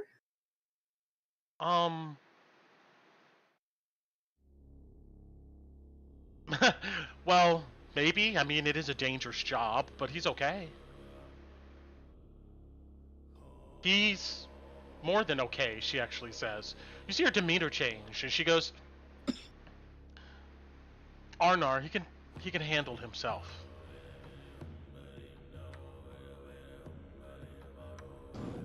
It'll be nice to see him again. Speaking of such, you see her smile comes across her face. She goes, wait here. She stands up. You see she waves down this path here. And from the Captain darkness, you What? see your brother. Oh my god, I'm not ready. Oh, for shit! this.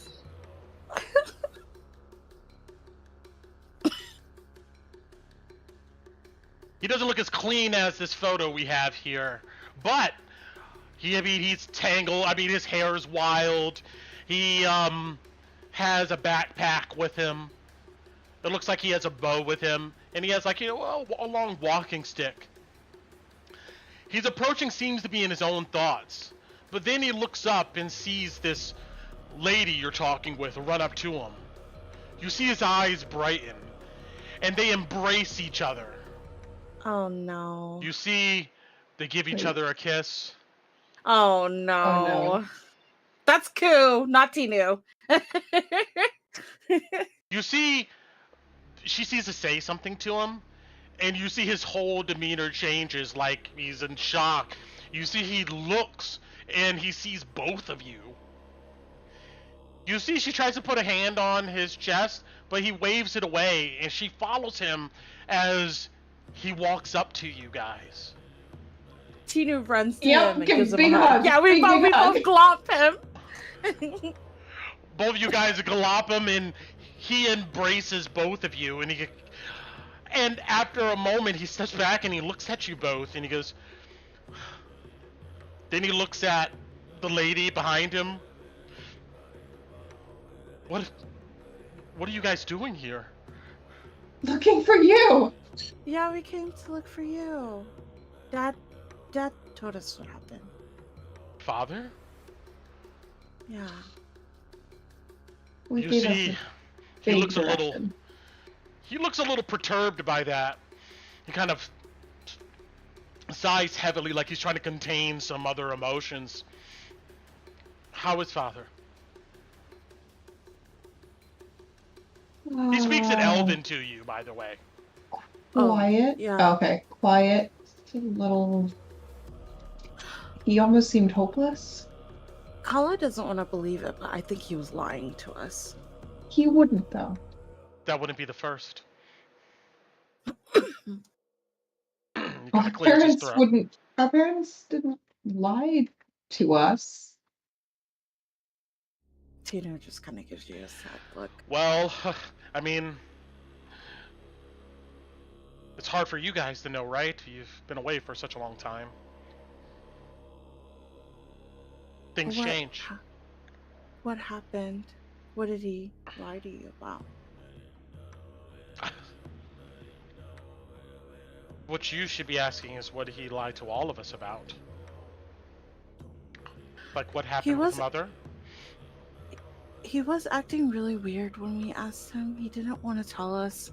We went into your room to try to figure out like where you went, and then he finally came in and told us a little bit, but it still felt kind of, it felt weird. The whole thing felt weird. You see this lady comes up and puts a comforting hand on his shoulder. She's like kind of giving him like a shoulder rub and looking at him and looking at you guys. He goes, figures as much. Well,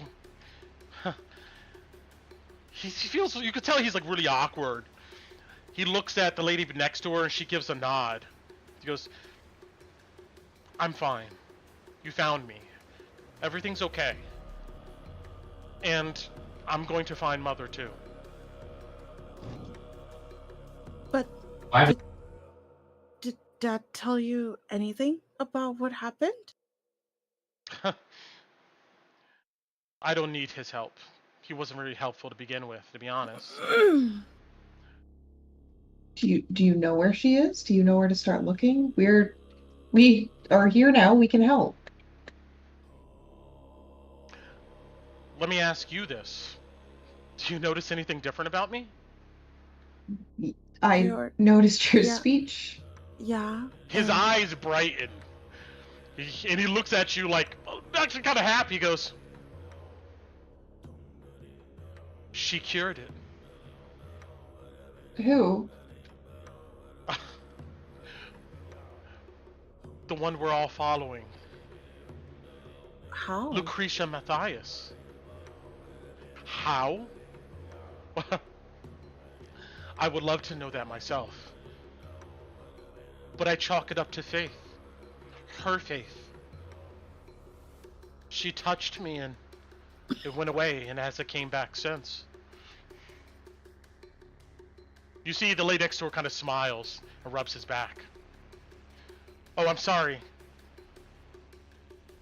This is Sylvie. Hi. Please. So, She's like, it's good to meet both of you finally. Arnar's told me a lot about you. So you've known each other a while, then.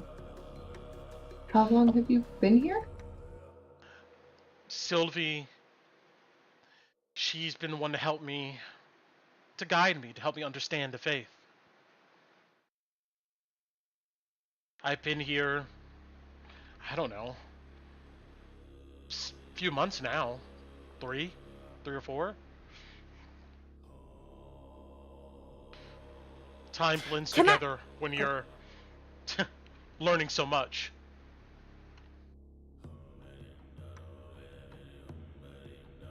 Oh man, I automatically don't like her. Can I insight her to see if she has any malicious intent? Sure. Go ahead and insight her. Yeah. Protective coup is like activating right now. Get the fuck away from my brother, you bitch. Oh no, 12. You don't get anything from her. Okay. Oh. Arna goes, look, Kalina, Tinu, I'm fine. Everything's okay. I'm going to find Mother. Lucretia Matthias. She's going to help me find Mother. Did she say that to you? Yes. As Stop. soon as You talked to her? DH. Yes. She was here. She touched me. She cured my speech. I did talk to her.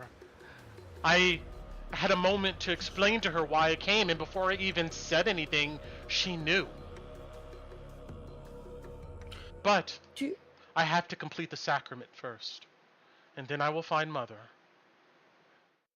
And then I'll bring her home. So everything's okay. I'm so sorry, Sylvie, but can we talk in privacy for a minute? It's a family matter. Arna goes, no, it's fine. She's family to me. Anything you can say to me, you can say to her. But it We're has to do... obviously... This is the missing piece in my life, he says as he looks at her, and she smiles. I have nothing against that, Anar, but I don't... Sylvie goes, it's okay. It's fine. It's fine. She smiles at you and she goes, you only guys got a few more minutes before they start. Thank you. Then you see she goes. You see Arnar looks at you guys, seems to be upset that she left. I didn't want to say it in front of her, but you know that what are they? Sorcerers? Wizards? The purple cloaks took her. Amethyst Academy. The Amethyst, thank you. The No Amethyst Academy took her. I didn't want Sylvie to hear that it might have to do with them, and then her not be happy with you. You know that, right? Well, hold on. Where did they take her? We don't know. That's what we're trying to find out. And I didn't want to ruin whatever you have here by bringing up the Amethyst Academy, and then they don't like it. So don't be angry with us for protecting you. Okay, I'm fine. You don't know where she's at. All you know is who she may be with. But I'm positive Lucretia Matthias will know. I just have a few more dedications. Then I can take the sacraments. And then I will find her. Dad told us it was... But Dad told us it was a black wagon. Yeah, there was a carriage of somebody who'd been there before. You see, he seems to think. Then he goes, it would make sense Dad would tell both of you. But I had to scream at him to get anything. We kind of twisted his arm, if we're being honest, so... Well, thank you for telling me this, but I think both of you would do better looking after Father. You said he's depressed, right? And he's alone. Because you and Mom are gone, but we can all go back. We can help you find her, and all of us can come back. I can be a choir. Actually, because you'll come back, right? Aren't families supposed to stay together and help each other? Okay. You see he ignores your question, Kalina. He goes, maybe if you all can see what I have seen, what I know now from the following, maybe you can study too and take the sacrament, and we can all together get mother and father and prepare them for what's coming. This is very serious. I'm not gonna tell you what to do, and I'm not gonna. If this is really what you want to do, then I will let you do it, and it's because I love you, and I know that because you love us as family, that if this isn't what Kala and I wanted, that you wouldn't force it on us either, right? Of course not. No one can be forced to join the following fire or to take the sacrament. Everybody must come to their own realization of what's to come. I would never force you. No. But I can do this, is what I'm saying. I appreciate everything we've been through growing up. But I can do this, okay? Why are you trying to do it by yourself? Well, I told you that there is a way if you decide to choose that path. But I've been here. Where have you been? We came as fast as we could. As fast as you could? Okay. We didn't get approval. They wouldn't let us leave. We had to just leave. Are you still with them? The Sacred Flame? No. Not technically. We left. They're not the biggest fans Technically, of what that. does that mean? We didn't tell means anybody. we left before we finished our training, so they don't consider us. Good. You need to stay away from them. Sylvie used to be part of the Sacred Flame. She can tell you all about their misdeeds. How they treated her. How they treat people here. Oh, fine. I This I one's thought so they were me. part of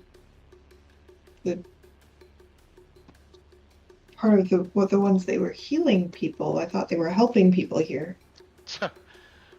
Did they help you when they took you from our family? No. Well, there you have your learned a answer. lot, though. We have to learn. What did you learn exactly? To use our magic? And that's it. And to use it for what purposes? To control other people. To get them to believe in this light. That's not true, because I don't think that, and I wasn't brainwashed to think that. Then they came and took you because they had power. Mother, she cried endlessly when you guys left. Father was all about it. You don't even know the arguments and stuff that they had. That I was there for. They had power, they came and took you, and now you're here riding the fence. You're brainwashed. It was our choice to go. Brainwashed? It was our choice to go. They didn't make us go. We chose to go. It was an opportunity for us. Why did you choose to go? Because it was an opportunity. If you got an opportunity, it was an opportunity for you, right? Well, yes. For everybody. We could learn so much more. We were able to help people. And what did that in learning the do? town. What did that do? While you were gone, people were showing up, refugees dying in the swamps. What did all that learning do? We didn't finish because we stopped, because we came back. Because we came looking for you. So, yes, it accumulated to nothing because we had to stop.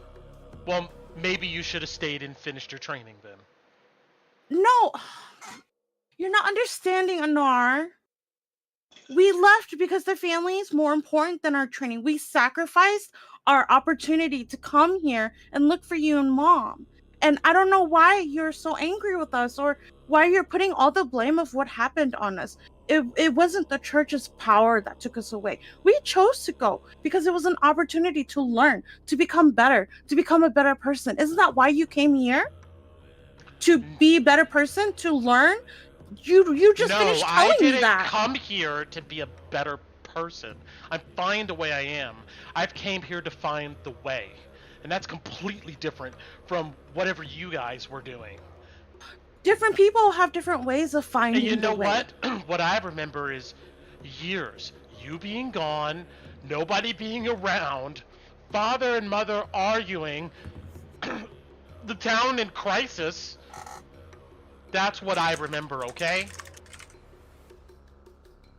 And I remember trying to help, but no, nobody wanted my help. You know why?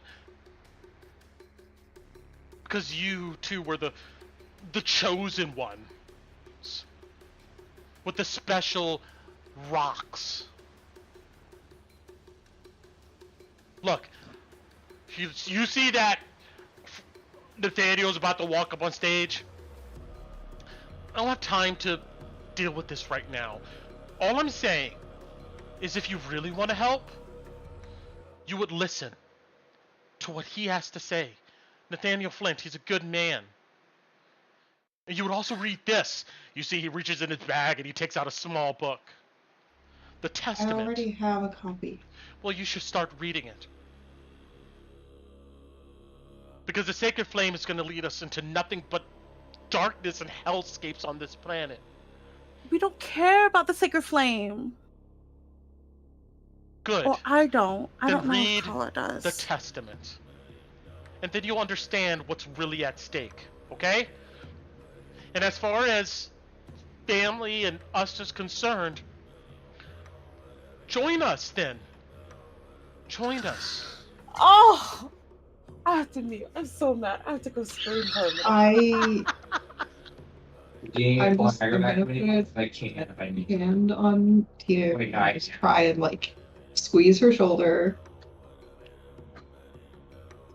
I'll listen to what they have to say. That's how we get Mother back. That's how we come back together as a family. Can we come back together as a family? I didn't know you resented us so much. You see, he doesn't say anything. He goes, you have an open invitation. You were our big brother, and we never thought of you as less. This is the first I'm hearing you thought of us that way. So we'll listen, but it's not the Sacred Flame that we're going to have to talk about later. Fine. And I'm going to just pull on Tina's arm. Well, You see, he feels very uncomfortable with this conversation. And he goes, all right then, let's listen. You see, he goes to sit down, and you see come over next to him is this lady known as Sylvie. You see, she looks really concerned. You see, she kind of rubs him and like said something to him, but he just kind of shakes his head. You see, she just looks at you both, kind of side-eye, but that's about it. Tina's glaring at her. I straight glare at her from across the fire next to my sister. I don't say anything, but I'm so mad. So. Kala is mad, but on the inside. All right. Yep. Amongst the Before fire glow. Seeing how the conversation went, we'll probably save some seats and I'll wave you guys over if you want to not be next to your brother right now. Yep. We'll go. I am totally okay going back to our group. Yeah, Tina follows too. It's another great night, followers. I'm happy that all of you have come here. Once again, to go ahead and for us to commune and understand the dreams and the words of Matthias.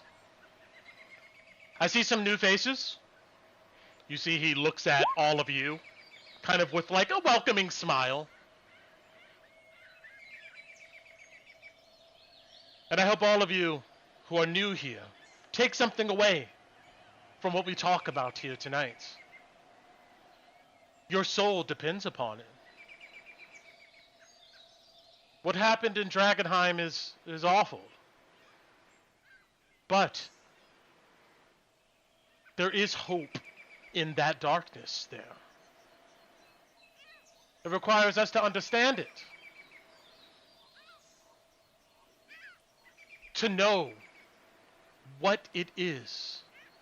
What it wants. What is it? That's what we're all here to understand. And if you stick around long enough, that answer will come to you. Crystal clear. I promise you that. I have seen the answers myself. I have been to the crater. I've taken the sacrament. I was unsure, but he smiles. But now, I know. There's a path to the new age, through the darkness that's gonna come across this world. And I'm ready to take my place in it. As champion and follower. But before I get into my sermon for the night, we usually have one person that comes up and tells us how they came to the faith and how it has improved their life. George? You see this big plated armored man kind of gently move through the crowd and come up to the stage. Nathaniel pats him on the shoulder and gives him a smile. All of you, I know some of you have heard this story a million times, but it's still a good one. George Hopper's experience shows us that even with enemies abound, looking to take us down, if we trust in the longer path, the far goal, all of that falls aside. What we should focus on becomes clear. George? You see he stands tall. You see he looks at you, Alice, for a long moment. He just gives you kind of a nod. He'll nod back, and she's paying very close attention. Thanks, Nathaniel. I really appreciate it. All of you know me here. Some are friends, some are acquaintances. I appreciate you helping me out of that sinkhole there. You see he points at some guy in the crowd, and the guy gives him a nod, and they all kind of laugh.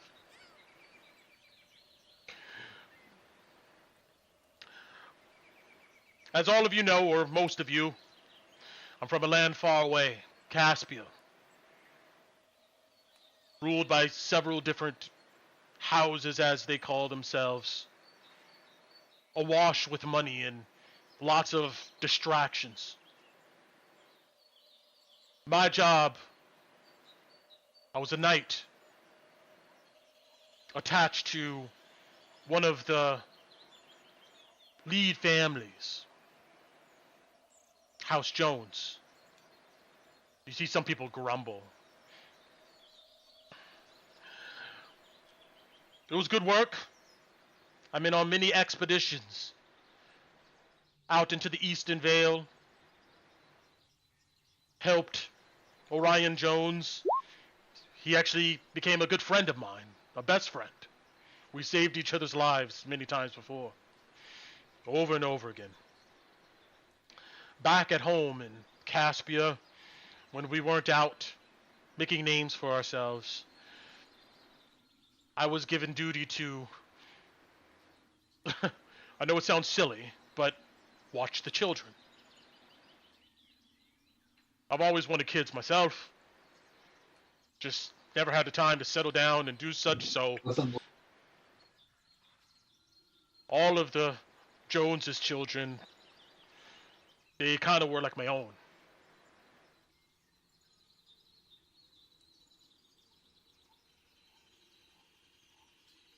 One day, I was helping with usual stuff, packing up caravans for them to hit the trade roads, things like that.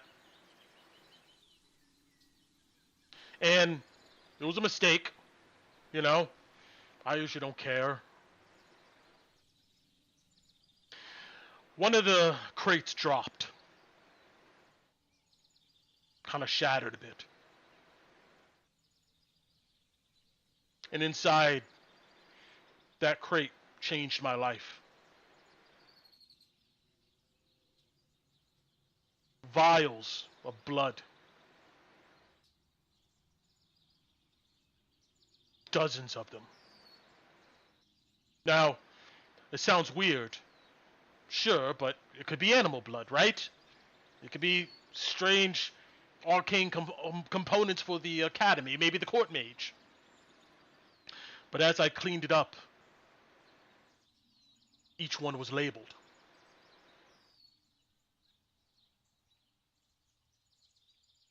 You see, he looks at you, Alice, and as he speaks to the crowd.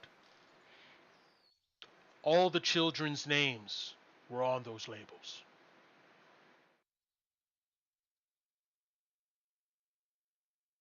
And then it reminded me of times when strange folks from the north, Westamar here, would come. I didn't really think about it too long, but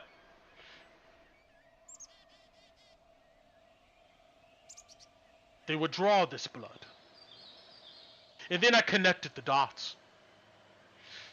This has been going on for who knows how long. And why? Why are they taking blood from children and shipping it off places? I packed up the crate, put it in the back of the caravan, and I decided to go to the lady of the house, Joanna. Continues to look at you, Alice. I had a I'm looking at him. question. What was going on? I was just curious. They could have told me a lie. Maybe they couldn't think of one. They could have told me it was for something good. Maybe they couldn't think of what that good was. She looked at me. She told me to never, ever ask her of such thing again. And accused me of breaking into cargo that wasn't mine. Now, I've never did anything like that in my life. I value being a knight, or I did, of House Jones.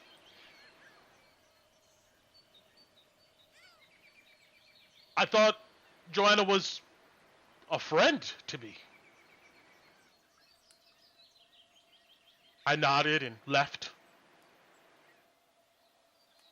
I thought it was over. But then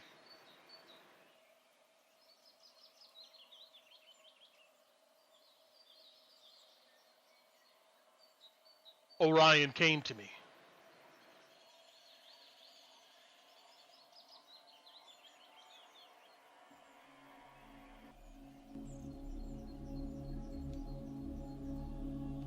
He sat me down. He asked me, why did I try to touch his sister? You see the crowd gasp.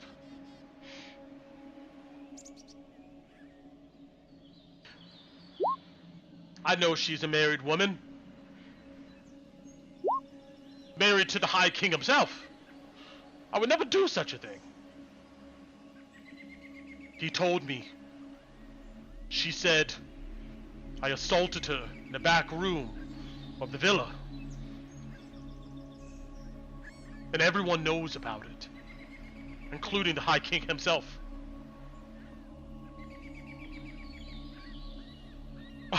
I expected my friend, someone who I laid my life down for, to trust me. I looked in his eyes. I would never do such a thing.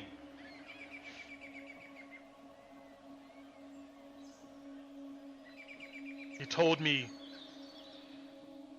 for what I did, I should be for the gallows. But if I packed up my armor and left that night and never returned, that would be the punishment.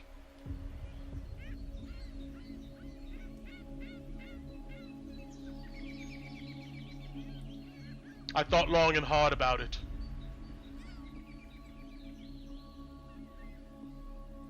I knew the kids would miss me.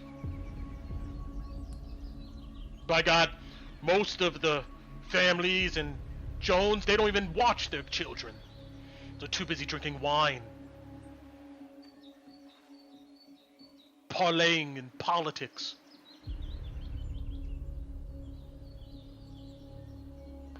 I tried to go to the children's room before I left. I wanted to say goodbye. She looks at you, Alice. To some of the children that I thought would be good ones, had good times with.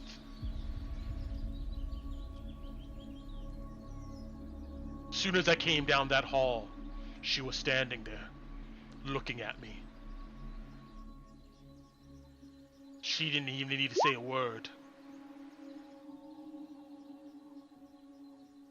I turned and left. Everything I earned, my station, my nobility, my dignity, all erased in one day. I wandered for a while. I didn't know what to do. Everything I'd known for years, my friends, what I considered family, gone. And then I heard these words across the square. Disheveled lady. She said,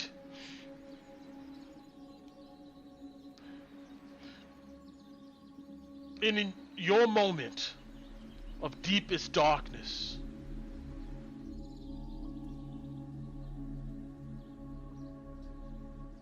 you already know.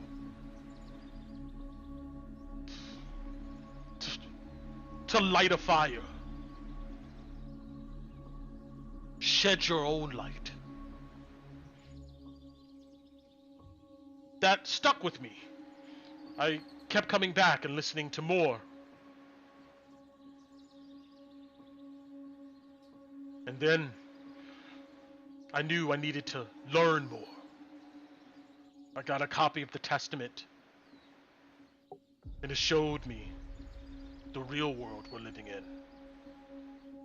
How the church enables these houses, these injustices. There had to be a better way.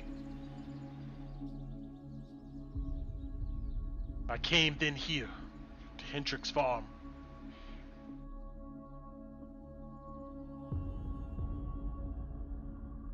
And ever since I've been learning about that better way. And I'm sure the sacrament, that's where the truth lies. You see, people begin to clap.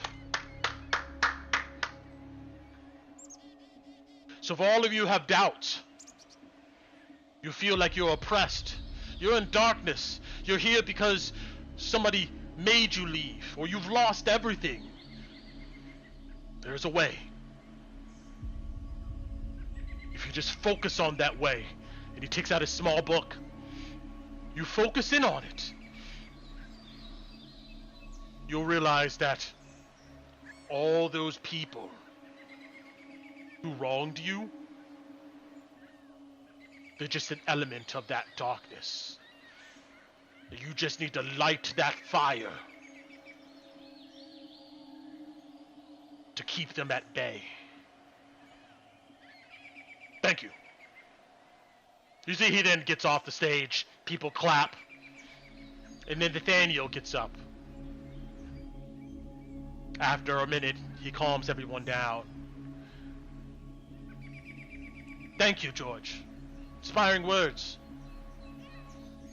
Maybe one day I'll tell my story. It's a dark one. But I'm here now, following the fire. Next. All of us sleep and all of us dream. And the dreams that we have, they're a seed, a breadcrumb, on the path to the following fire. They should be taken seriously. Alright. Who wants to first share what dreams they've had?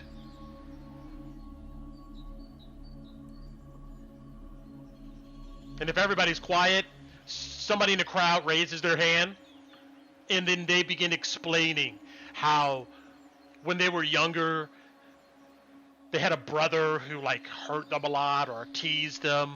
And in this dream, their brother was a monster with dark tentacles, and they ran from it. And Nathaniel will suggest, if you have it again, maybe instead of running from the problem, maybe you can lucidly conjure flame and confront that monster. And Nathaniel does this with several people. And it continues on. But that's about it for like things to like really see here. He preaches, gives advice. Those folks who are uncertain about their studies, he brings up certain passages in the Testament and talks about them. And then after a while, a good hour or so, he goes ahead and dismisses everyone to sleep and have a good night, as there's more work to keep the farm up for the next day. And that's that. Oh, it's okay. I was gonna share a dream. Okay, we'll rewind. Go Is for that it. okay? Yeah, go for it. Can we do that? Okay. Sure. Do we stand up? You raise your hand. He doesn't ask you to stand up, but he goes, please, tell us. Okay, I will stand up.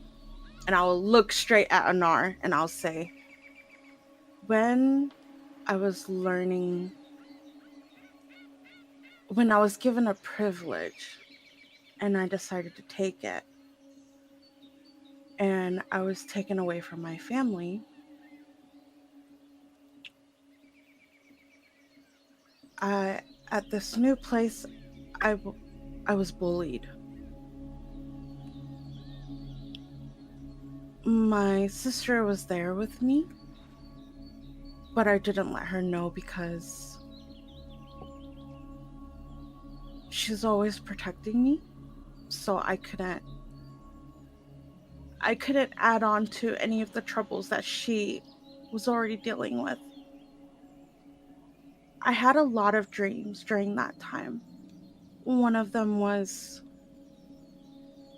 the people that I care and love getting hurt, and it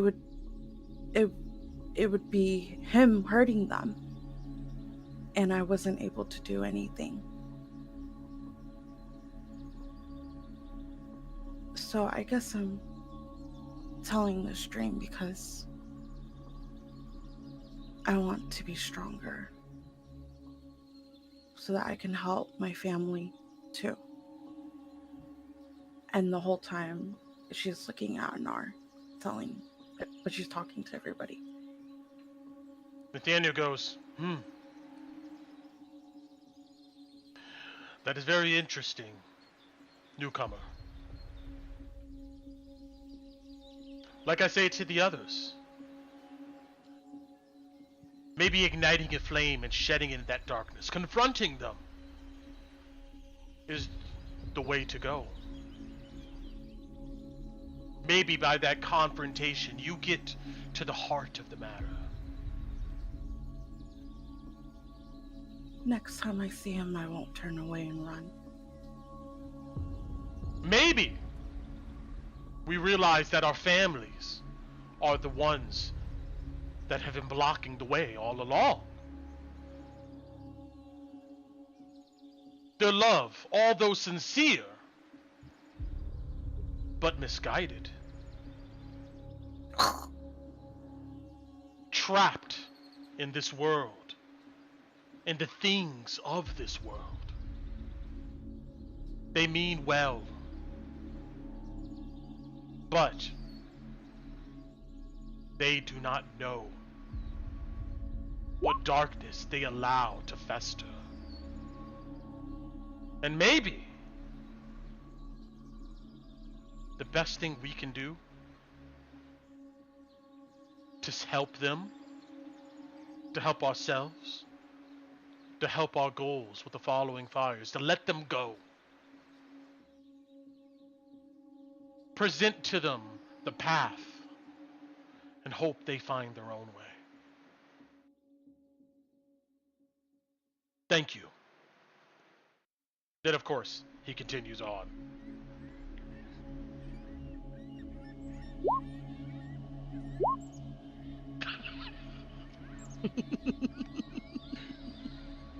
You see, Sylvie, she like wraps her arm in his and puts her head on his shoulder and nods at Nathaniel's words.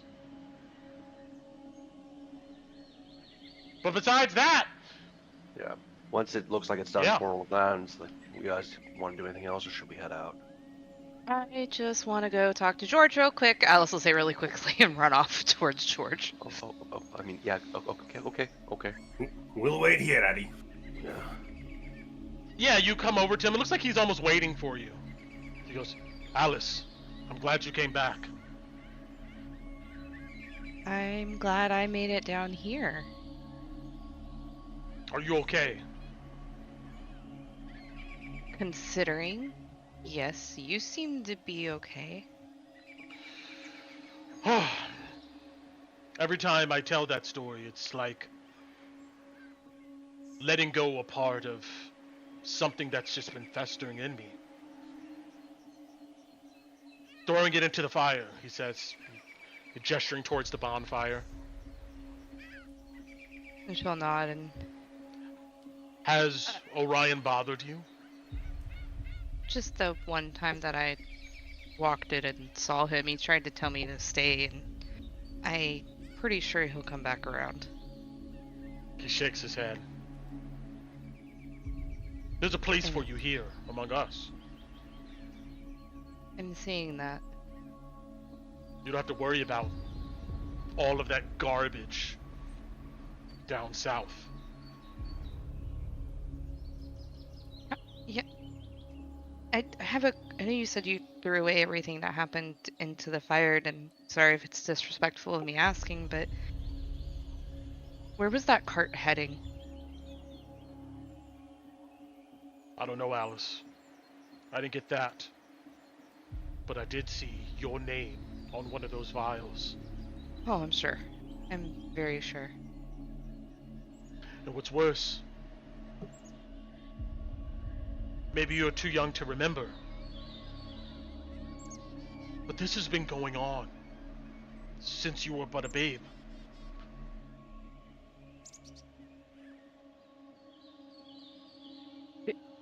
What, them taking the blood? He nods. Would Alice have any memory of that happening to her? Yes, you would know that, quote unquote, a doctor or someone, a medicinal person would show up, like, pretty much give you vitals, and they would take your blood. But nothing ever was spoken about it. It never seemed, especially as a child, like, weird. Nobody It was told like you a why. checkup. Yeah. Yeah. Yeah, I remember that. They're doing Have you something ever- foul. I feel it. I'm very sure they are. Absolutely. He left when she was young, right? Yeah, yes. Okay. There was somebody who came and said something interesting to me. She said her name was Magdalena. He raises an eyebrow. Never heard of her. Okay. Something about the interest of Drakkenheim. Why I kind of came here. Back in Jones, I was a man. I was a knight. That's what I focused on. And of course, protecting the family, as I was told to do. Yeah, I just wasn't sure if you had met anybody by that name here. I have not. I'm sorry. No, it's not like you need to look out. Is there anything I can do for you while we're here? He seems to think.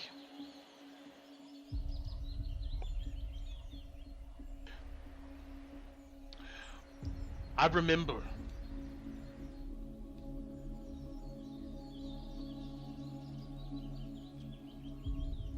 Your vial that I saw seemed to be marked. Yeah. I don't know what would make why yours is different. Nobody I else can- has had that same marking? No. Do you remember what it looked like? You see, he seems to think.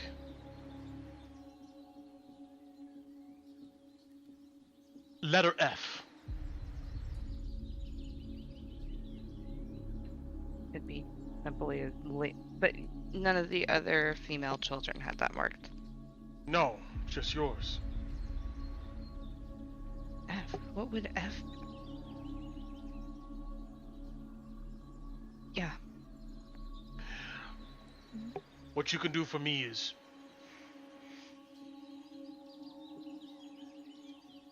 just keep me away from Orion.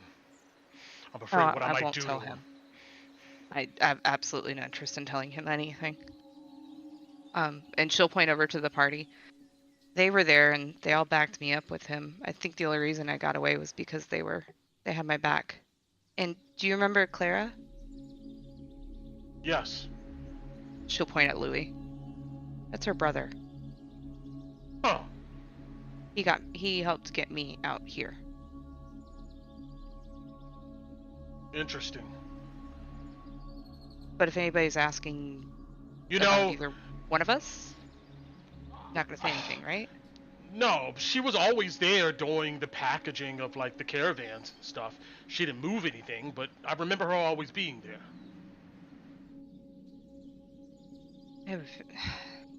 Yeah, that would make sense. Look, Yeah, no, I'll keep Orion away from. Sorry, what? take care of yourself and just come back and listen some more. I think it will help you. Oh, yeah, Lucreta Mathis, Mm-hmm. whatever you're looking for, she will know. Have you met her? And you've met her? He smiles. She came up here one time before, yes. Yeah. She knows so much. Things impossible to know. What you're looking for, she can help. He looks really sincere. She'll nod, like she's not looking at him funny or anything at all. She's obviously taking everything he's saying to heart. Yeah, and the goal is to bring in the new age? The new In age is simpler coming, terms? whether we like it or not. The goal is to prepare for it. To become one. With what? He seems to think and he goes, you know, I'm not exactly sure yet, but it will be shown to me. The only person here who's actually knows. You see, she nods towards Nathaniel Flint, who's disassembling the small stage.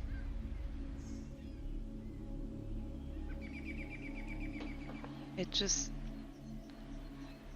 Again, it seems like information's being withheld when you'd want people to know what they were. I mean, I understand there's gotta be some faith, but you'd want people to somewhat know, wouldn't you? So they're better prepared? I agree. But this is one of those things where it's almost unexplainable. You need to experience it yourself. That's what the Testament says. Yeah, I've got a copy. I just haven't had a chance to read it. Plan Please, to. read Yeah, it. no, I will. I will. You've gone into the city? I have. I'm going in tomorrow with them. First With time. who? Your friends party. here? Yeah, and the group called FreeLunch. I don't keep up with all the different that's groups fair. in Emberwood, but Mm-hmm. be careful. Without the sacrament, anything can get you, consume you, kill you.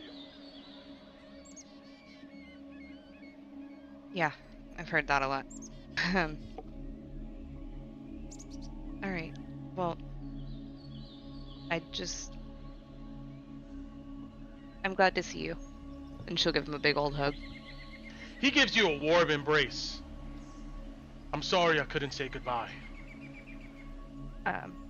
Joanna's really good at blocking things. I'm still not exactly sure what she was keeping from me, but I think I know. But I just got to get a little more information before I start spouting it off. I can still see the glow in your eyes. Yeah. It's that... I know. What do you make of it? I'm not sure, but it's special.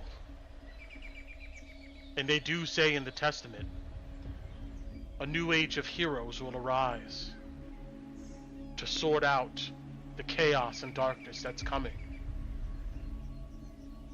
And those heroes, they will show signs. Not to put too much pressure on you. And he gives you a smile. She'll kind of laugh like... Yeah, I guess I'll have to read the Testament. I might have more on it, but with whatever is coming, I guess Lucretia is intended to be the leader.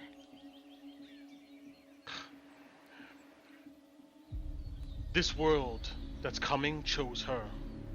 Not the other way around. But yes. She will guide us. As like a new ruling family?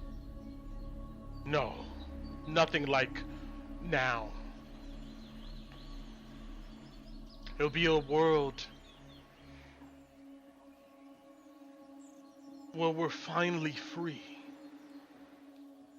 All of us. Free of power.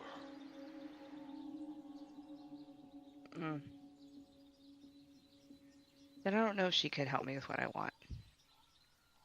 His eyes kind of darken and he goes, "Don't say that. I'm telling you." I believe you. But is anybody else around? Or are we kind of I mean, people are just, people are just moving around. You're by yourself now. What if I thought I had a claim to the empty throne and wanted help with that? He seems to digest that for a moment. Well, I would then say you must be one of these heroes. And whatever throne that you sit upon, you will free us. All of us. And then the new age will come.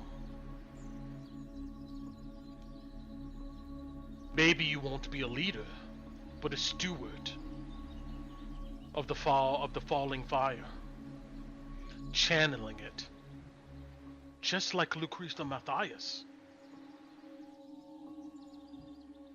Been a steward before, and we see how that turned out since I ran off instead of being breeding stock.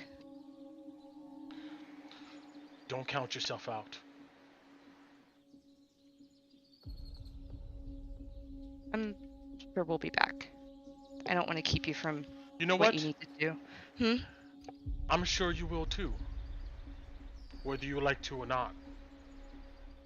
And he Oh, don't smiles get at cryptic on me. Don't get cryptic on me. you. Just saying. I'm just saying, don't do it. And give him another hug. He gives you a hug. And then, yeah, he goes about his business. And, leaves you guys. Alice will head back to the group. Alright. If nobody else is doing anything here, I'm gonna fast forward to you guys making it back down the dark roads into the forest up to your new home. Anyway, yeah, I'm done. I didn't know if anybody else had anything. Alright. Nobody says anything, then I'm on the that's what we're doing. Alright. You guys make it back to this ruined estate, and it's just as you left it. Although a lot more smellier considering some of the bodies around. Did you guys clean up those bodies? I forgot. I don't know. Maybe you did. I think. But if we so, we it's put fine. them in a pile. We didn't. Yeah, take we 'em didn't. out. We haven't buried them or anything. Yeah, we didn't Gotcha. have time. All right. Yeah, it stinks. And you guys settle in for the night. If you guys want to do any role play here, you can. If you guys are good with just, resting, we'll fast forward to the next day. But I'm gonna give you guys a chance. How late is it? By the time you get back here, it's probably about 10 p.m., 11. Safe to say we have about an hour-ish. Yeah. Before we'd actually have to be asleep or watching, etc. Yeah. Get off my computer, Tat. Oh, oops. Yeah, I think I didn't Torn mean to would do it probably twice. try to call the group together if they're willing to talk for a bit after. Sure. All of you sit around the table after a long day, kind of settling in. Go for it. What do you? So, well, a lot of that just happened, but I guess the big question about today is, what'd you guys think about that? Kalina, Tinu, was that your brother? We heard. Sorry, couldn't overhear the yelling and all that. No offense. Yes, and he's 100% brainwashed.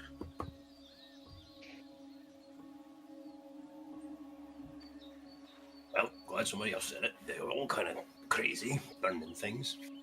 Yeah. They're Yeah. certainly very driven in their beliefs. No, he's. Ooh, I can heal It's people. like he doesn't have his own mind anymore. He believes that Lucretia will fix everything.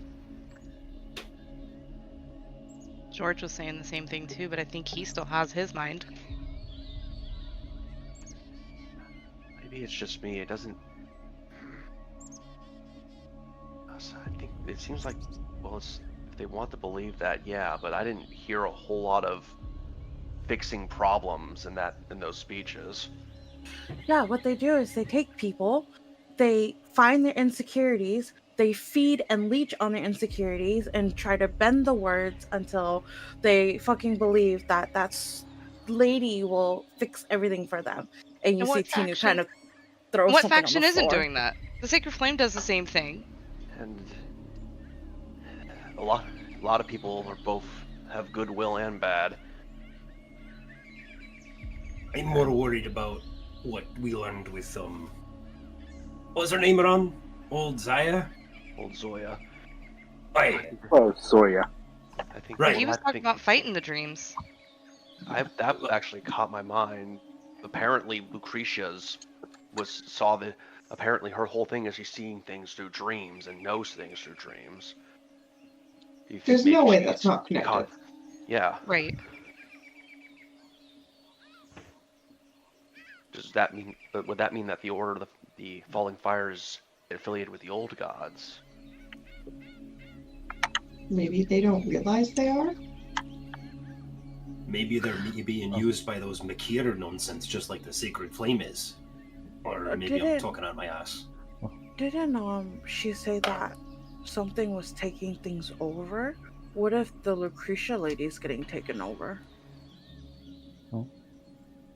Unless we could go into her dream somehow, it might not be easy to tell.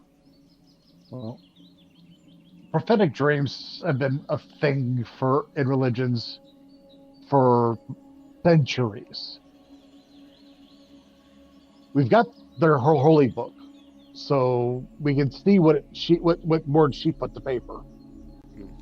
Yeah, see what she has to say about the whole meteor and all that nonsense. Yeah, Because definitely. old Zoya was pretty hard up about that being a not good thing.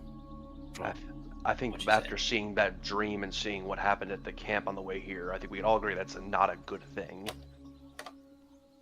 Aye.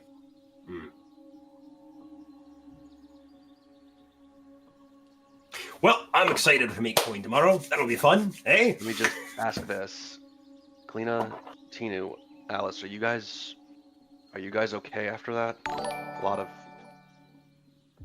Thank you. A lot of stuff was said. I don't know most of it, but Supersonic. you can infer. Tina groans, but doesn't say anything. Okay. Is probably a good description. I don't know what good is. I mean, just learned a little bit more information. So it was kind of surprising to see him there and hear what happened, why he wasn't there. George was. We always looked forward to when it was Night Hopper's turn to take care of us. So, and that makes me wonder if that's why Orion's here. If he got word too that he's here. So, just adds more questions and doesn't give any answers. Well, maybe a few. I don't know. Yeah. I'll say this for the falling fire, whether it's the sacrament or succeeding in an expedition or getting crystal or whatever, everyone seems to have a price for learning the so-called truth. The objective truth. All of their objective truths. It's all tainted by pride, isn't it? A bit? I mean, I don't. Yeah. Lou, did you ever hear from Clara, by the way, about any blood being transported and where it was being transported to? Because apparently she was the one who, packed it up. No, you think about it, Louis, she never mentioned anything about this. Only crystal transports. Well, I was thinking about talking to you about something else, but it wasn't related to blood. Only remember moving things for the family. Your family? Oh, yeah, we're merchants from Glimmerhold. So, aye. Yeah, but if you weren't looking for what I'm looking for, you probably didn't even notice anything. Honestly, I was under strict orders not to look in those crates, if I'm being honest. Well, that was a lifetime ago at this point.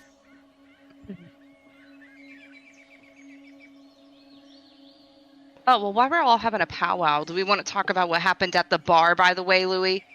What? Yeah, actually, having only heard that later, I'd like to hear a bit, and if we need to be worried about that. Oh, we gotta be worried about it. You just came in, talked some crap, and shot the dude. What did you hope to gain with that? A seat? To make sure people don't mess with us. That's what I was hoping to get out of it. That just made people who are like, oh, I can probably best that dude, probably come after you. I mean, even Bati wasn't happy with it. She'll point at Golabati. Really? Golabati, you care about a dead thug? Casual murder is casual murder. They're bandits and murderers themselves. Probably stole from a grandma. A bar. Those But- folk in there aren't good folk, lad. No, But the good thing that did happen is we could ask the headhunters for help now. Aye. Isn't that their name? Yes, Kalina, I don't know if you want to bring that up, but yeah, Odo, Oh, the yes, halfling, yes. Yeah, no, I would definitely share that the Place. halfling and half orc were No, he's part a full of orc. He's actually a full full orc. orc, full orc, Bullock. Oh, okay. and halfling, full orc. There we go. Were part of the headhunters, and then I will give them brief directions of the brief directions that I got. Yeah, that came out of Kalina's, not Louis walking in like he owns Yeah, the damn I'm place. sorry. I in my head I launched the whole thing together. I'm so sorry. No, you're fine. Kaylee. Oh, I wasn't Kalina. here in my By the way, defense, so good on you for not backing down to a bunch of fucking bullies. All right. Those ogres deserve it. See, that's where your energy should be, Lou. Sorry, I didn't mean to start anything. No, you started it for the right reason, not because you wanted a seat at the bar. You can't be backing down to toughs like that, lass. And besides, they're Queen's men. Unless anybody here is intending to do any brigandry, it's not like they're good folk. One less They're the ones that made an honest proposal. Wait, Even as dishonest as they are. wait. So, Oh, you were talking about Mel now. Anybody trust the man, by the way? I don't. No. So Hell no. I don't like him either. The So hell no. about that, if we get the crystals, who are we giving it to? Oh, fuck if I know. I prefer the highest bidder, but you all seem to have different notions. I suspect. I Well, let's- imagine with whatever we find with Well, free hold lunch on. tomorrow, we'll be most people selling don't with deal them. with it. So who do we know that actually takes? Who do we know will actually take them? I think is the first question we have to ask. Because Well, that's what free Oh. lunch is probably going to show us too if we find any. I have a feeling we're going to Well- have to go with their seller. But all the Well- factions wanted like a piece for us to quote unquote prove ourselves. Yeah, just as a brief reminder, the Hooded Lanterns, Said to bring some if we wanted to start working for them. correct. Mel said he would buy it from us. Correct. Ophelia Reed of the Sacred Flame wanted you to bring some to her so she can show you how evil it is, apparently. And Yeah. Ugh. the Mel buy followers it. at Hendrick's Farm, they didn't specify to you to like get any crystal or anything like that, but none of you really indicated interest in becoming a follower or a champion either. So yeah. Not yet. Yeah, the Academy offered to purchase it off of us. yeah, And then there's the sleazy guy that we don't like at the bar. That And would buy it too. the Amethyst Academy indicated that they would purchase such, and will be willing to do some studies on the any crystal. The man that we bought the mining equipment from, he said that Fairweather expedition, I think they're called, they buy it as well. Correct. And Alder the Immense also deals in it. Aye, that mind-reading guy. But that's a good question. What do you guys want to do once you guys get this stuff? I don't have any particular Money for now. preference. Yeah. Aye, coin would be a good idea. Keep our pockets full. So the question is, like, who do we sell to? If coins are after, then we've got Mel, Fairweather, and maybe that large man. And Oh. you said River, right? That was her name? Yeah, the Academy liaison. None of these people gave us time limits though, so maybe we could just stall. And if the Hooded Lanterns is offering more work, maybe we can just give them a piece. Yeah, a small thing. If it's split What up, if- I don't know. Word gets around though. Do we want to burn bridges? Oh, I hadn't thought about that. I don't think we're going to be able to keep everybody happy. Yeah, that's that's their why. That's why I was asking. Like, who? What are we picking? Like, who are we gonna go with? Because the moment you, like, for example, they all hate each other, right? So if we go to the Hooded Lanterns, the Sacred Flame is going to be upset. Not as much, I don't think. they Well, all let me hate put each out other. this here. Like, that's a strong assumption to say they all hate each other. Yeah, I don't think. I think But- the only Well, ones that's who she's just throwing that out there. I don't think. I think the only ones who absolutely hate each other right now is the Falling Flame and the Sacred Flame, and even that's a stretch on hate. Oh no, Yeah. lad. I'm pretty sure Mel has killed plenty of folk amongst the Hooded Lanterns with his Queensmen. Yeah, the Yeah. Queensmen. I mean, I thought the Queensmen were off the table. That's why I didn't mention it. That's fair. Well, if we Kolabadi give- was looking for some information from the Queensmen about a farm not too far from here. So. Yeah. Like I do you said, know? like I said, for certain information, the Queensmen probably are a better source of that. But I know for certain resources, the Academy probably has what I am looking for. Do we know if any of these people care if we work with other people? Like, what if we worked with the Queensmen and the Academy? I mean, I'll say Or- this: if we starting out as we are now, we could probably deal with multiple factions. But if we start getting more in bed with them, then we're going to start thinking about where to cut corners. Okay. I personally have no interest in getting any further with the Sacred Flame. Well, I'll say right now, my only interest that while I'm working with we have a box. Look, let's put it this way: it's late. We've had a long day, but we have a box. We have an appointment with the FreeLunch to go into the city tomorrow and look for stuff. Right now, our big thing is if we find anything, which we don't know how much delirium we'll find, or if it's easily found. People apparently already looking and mining for it already, so maybe there some caches that have already been mined out. Let's just see how tomorrow goes. We'll collect the stuff, bring it back with us, because if it's safely in the box, and then we can figure it out when we get back into town. We should still have. I think we should figure out afternoon or before evening. we get into town. I don't want to be standing around arguing with the box of delirium and have somebody snatch it from us. Yeah. The idea is let's do our first expedition, then we can see what we need to do. But here's what we know. but I kind of Hooded agree with Lanterns Alice on that. The Hooded Lanterns wants us to prove that we've gone into town. FreeLunch should be able to help with that, so we can at least prove that, and at least get a foot in the door with them. As far as we're probably not going to deal with the falling fire of the Sacred Flame at the moment, due to interactions. The Queensmen probably want to stay away from the tavern after Lou shot someone in the head. And then if we have any, and then we can keep the Amethyst Academy open if we do want to sell the delirium. So we should give some to the Hooded Lanterns and the Hold on, Amethyst and sell the rest of it? Wait, hold on a second, Brent. Yeah. So I actually can't remember. Did the Hooded Lanterns? I remember because I think Louis was asking everyone. Did the Hooded Lanterns actually say they dealt with delirium, or did they say that they didn't? Delirium. They said they wanted proof of it to show that we were. Yeah. But did They they It's actually- actually useful going into Well, the the thing actual is, city. Yeah.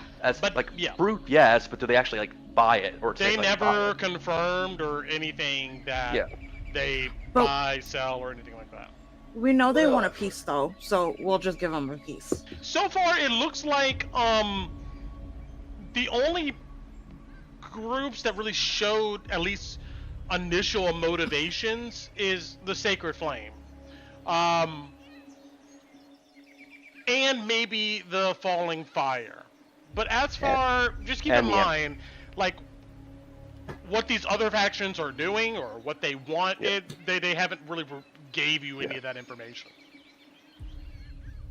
I don't know how Kala feels about the Sacred Fire, but since we have the old lady to do the contamination, I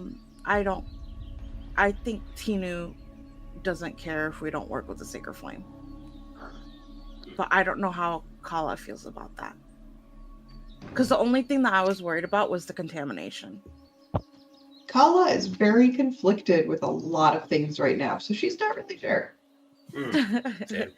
One thing I just got to bring all to your attention. I know you don't like me shooting at folk that, might double cross us or are It's toughs not in a even bar. the shooting. It's that you started it. We were supposed to go in there to try to get information, and you started a fight. Right, we got to meet. All right, fine. You want to take the lead on negotiations, you can, Harry. But listen, what are we going to do when possibly FreeLunch decides that, you know what, we don't feel like splitting with you all? Bye, and they fuck off. Are we going to do what I did, or are we going to let them leave So with what we bled for? I was thinking about that. Why don't we split the parties? Like, half of us go to the sewer, half of us go to the roofs. Half of theirs go to the sewer, half of theirs go to the roof. Don't Instead really of fancy- everybody staying together. I don't really fancy going into corrupted areas like they were saying. Yeah. Also, Yeah, going in, that's true. I feel like our first time going to the city, or just going into this place at all, splitting up might not be a bad idea if we all want to stay alive.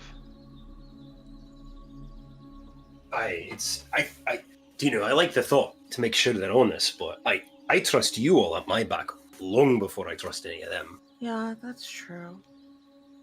But Well- are you all willing to do what needs to be done to get what we bled and worked for, or are we just going to back off when they bite? Just curious. I want to get a feeling and figuring for you all. I don't want to kill them. Even if you get nothing out of it. Yes, even if I get nothing out of it. The only reason I think to proceed to killing them is that if they're attacking us. Agreed. If I were them, and I got to the treasure first, and it's easy enough to carry away with, I'd abscond and screw off, and then where are we left in but the lurch? So I look at this a little differently. Is I'm doubtful that they will. And the reason being is because they're not going to want their name and reputation squandered in town. And if they ever need help with something and it comes to term that, oh, they brought the new people in, screwed them over and left them for dead, nobody's ever going to work with them again. Agreed. It'd be bad long So, before. so But are they gonna care that much though? I mean, we would, wouldn't we? This place is, well, I mean, if this place is as cutthroat as I'm figuring, maybe no one here works with each other for a good reason. And if you remember, what's that guy's name again, Brent? The sleazy guy in the second bar that had all the information? Blackjack Mel. Remember Blackjack said that the mustache guy got kicked out of the academy for stealing? He's already a thief? Well, Yeah. pardon me Remember for that? not thinking him a saint then. I'm only trying to get the figure in. If we're not going to go after him, we'll let them have what they have. That means that score's lost. Fine. I just want to know what y'all are prepared to do. Well, that's fine. I can live with it. Oh, I mean, if they come for us, we gotta go for them. It's that Yeah. simple. I'm not sure about starting nothing, especially if building a reputation here, but if they come after us or them, I'm taking us. I mean, I fully agree with, self-defense logic for us. But, as far as them running away with the loot, again, squander their name and we learn our lesson. And when the time comes down the road, if something ever needs to be handled with them, then it'd be done. Good. All right. Just wanted to. Yeah. You all then set for tomorrow? Anybody have any weird things or preparations they need done? Oh, I'm gonna bother Torin to purchase station one of these barrels so I can fill it with water. I'm gonna cast it at 2nd level. Got it. All right. I think it's an additional. You clean up the barrel, Torin. You grab your symbol that you have, the star-shaped rock you've had. You focus in on your incantations, Tinu, and you see water fill up from the bottom to the top. Overflows You hear a her bit. say. You hear her say, quietly to herself, "Motion, potion, devotion, ocean." Hey. Very good. All right. So, I obviously we're not going to get to the whole encounter in Drakkenheim tonight, but I do want to go ahead and start on the road there. So, I'm assuming all of you guys at this point, you pack it up, rest with all of these thoughts on your mind of who to trust, which one of these factions can be beneficial to you guys' goal, and what do these groups even want? At least some of them. And yeah. Brent, one thing before we go to bed.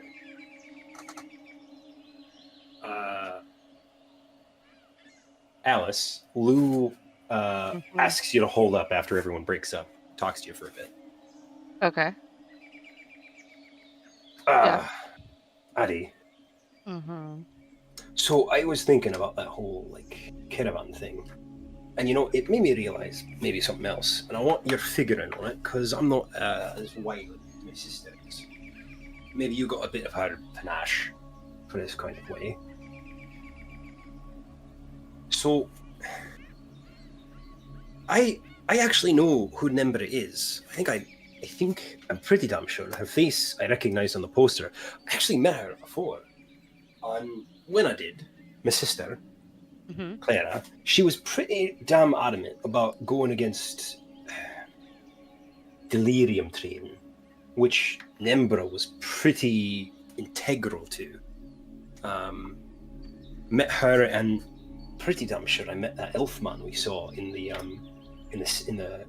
caravan court, the one running the GRB. Do you think he recognized you? You're not trying to be seen by them. No, I don't think he has. I think if he did, he'd have come for me. But look, Clara was against delirium training before my mother died, and before everything went to pot for us, and before she was coming to your house and babying yourself. And now she wants me working with the same woman, and I have no idea what to make of it. It feels odd, right? Like something don't make sense. One moment she's saying that it's bad news, although she trusted the woman. And the next, go to her, go talk to her. I don't know what to think of that. I don't either, but I don't think I ever told you. Remember those bandits where you met me at that they attacked right before you showed up? Aye. One of them had the ring with the symbol. Tell me if I'm wrong with this, Brent. Of the bank. Yes. I would say that you found yeah, it's in my notes, in my back. Sorry. Yeah. Mm-hmm. Yeah. And I will say really quick though, Louis, Clara never said she was against delirium trading per se. She has never been comfortable with her role in this whole operation. Okay, that's what it is. Oh, that makes As in chilling and apparently being a caretaker. But what other role? You remember your mother stating that Clara had another role for being there, which was more of an informational role in understanding what is going on with that family. Aye, Clara was trying to figure things out about the Joneses, from what I remember. And the one dealing with the vials of blood, apparently. And mine was marked special, by the way. Don't know what that means, lass, but okay, take your word for it.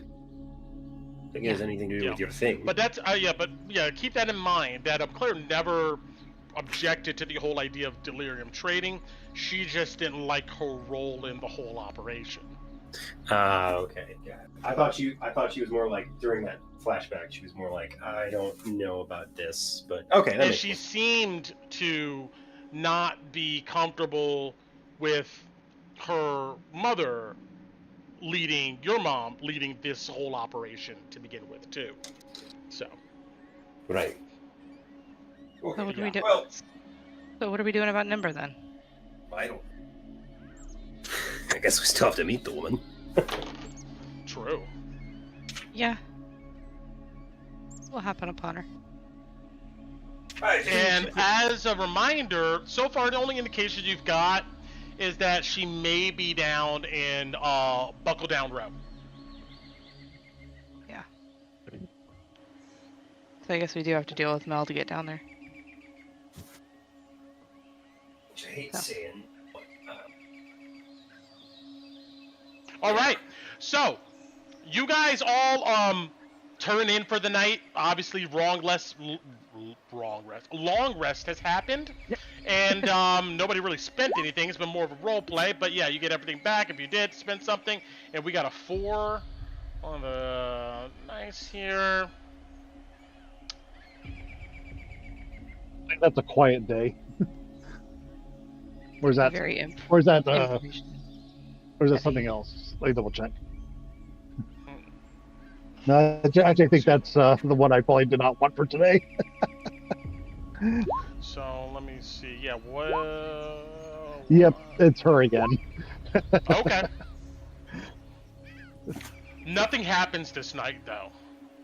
Okay. But you feel her presence. All right. With that being said, let's set the stage for our next session here. Bam, and let's go up. Let's go. All right.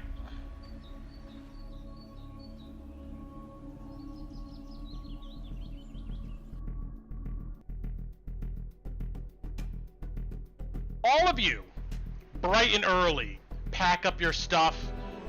You're ready to go. Check everything in your bags, knowing this is going to be the first time seeing what is actually in Drakkenheim. You hit the road, coming back to Emberwood. It's bright and early in the morning. Not too many people are out. But you do come into the Bark and Buzzard, where you're supposed to meet FreeLunch, and see that there's some early morning patrons and adventurers and stuff out here. You don't hear any activity out in the yard yet with Rattlecan, but there are some early goers. And when you get there, yes, you see Don Lero and his band of misfits is all around a table. Looks like they have some papers out doing some planning.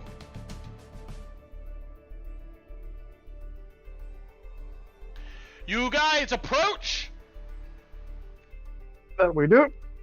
and Don gives all of you a smile as he twists his mustache. Ah! These guys are back. Good to see you. For a minute, we were kind of betting that you wouldn't even show up. But we're glad you're here.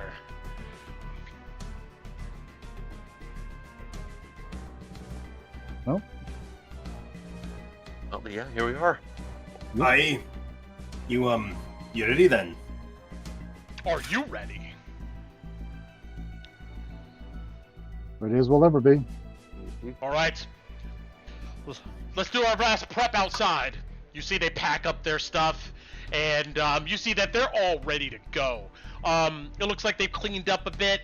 You see bulging backpacks.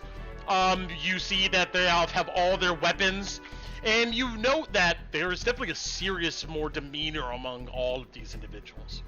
You step outside onto the dusty roads of Emberwood, and you see they all kind of form a circle kind of outside. You see Don checks out a piece of parchment.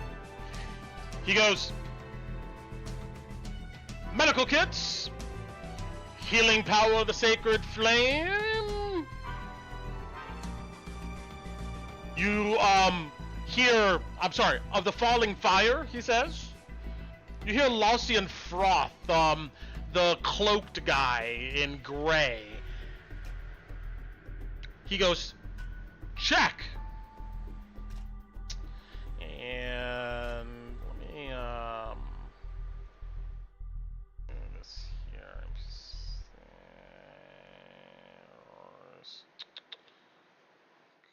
Let's go here.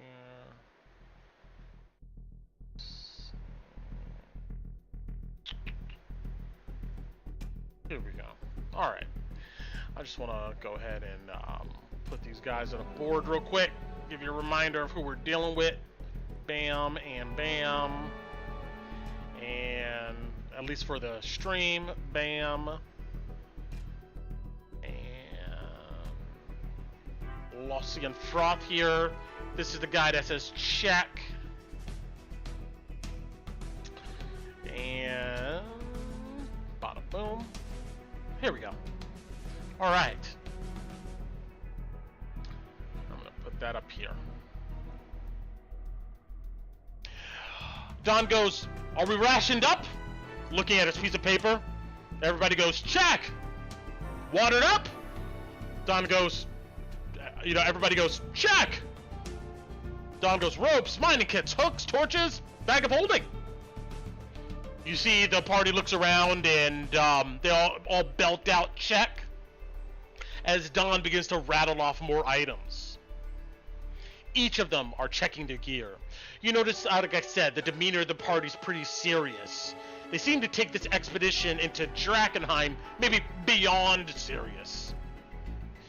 As they're all checking their items and gear, you see Anne steps up to the group of you guys.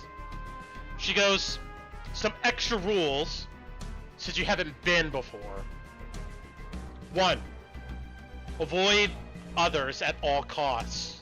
We don't want them in on our business, or we don't care about their business. 2, if you see haze, tell everyone and its position. 3, if for some reason we get split up, we meet back at the rendezvous point, which you'll know when we get there. And if you're not there in an hour, we're going to go ahead and assume that you're dead and you're on your own. Lastly, if you feel strange, sick, hot flashes, see strange things, let us know because you're probably contaminated. And if you're contaminated bad enough, then you're on your own, or we can put you down before the nightmares begin. Your choice. From what I understand, it's preferable to just be dead, and I'll make sure it's quick. Got it? Aye. Got it, lad. Yeah. Right, lass. Don goes, okay, let's move. We got about a 2-hour trip till we get within sight of the city, then about another hour till we get to the area. 3 in total.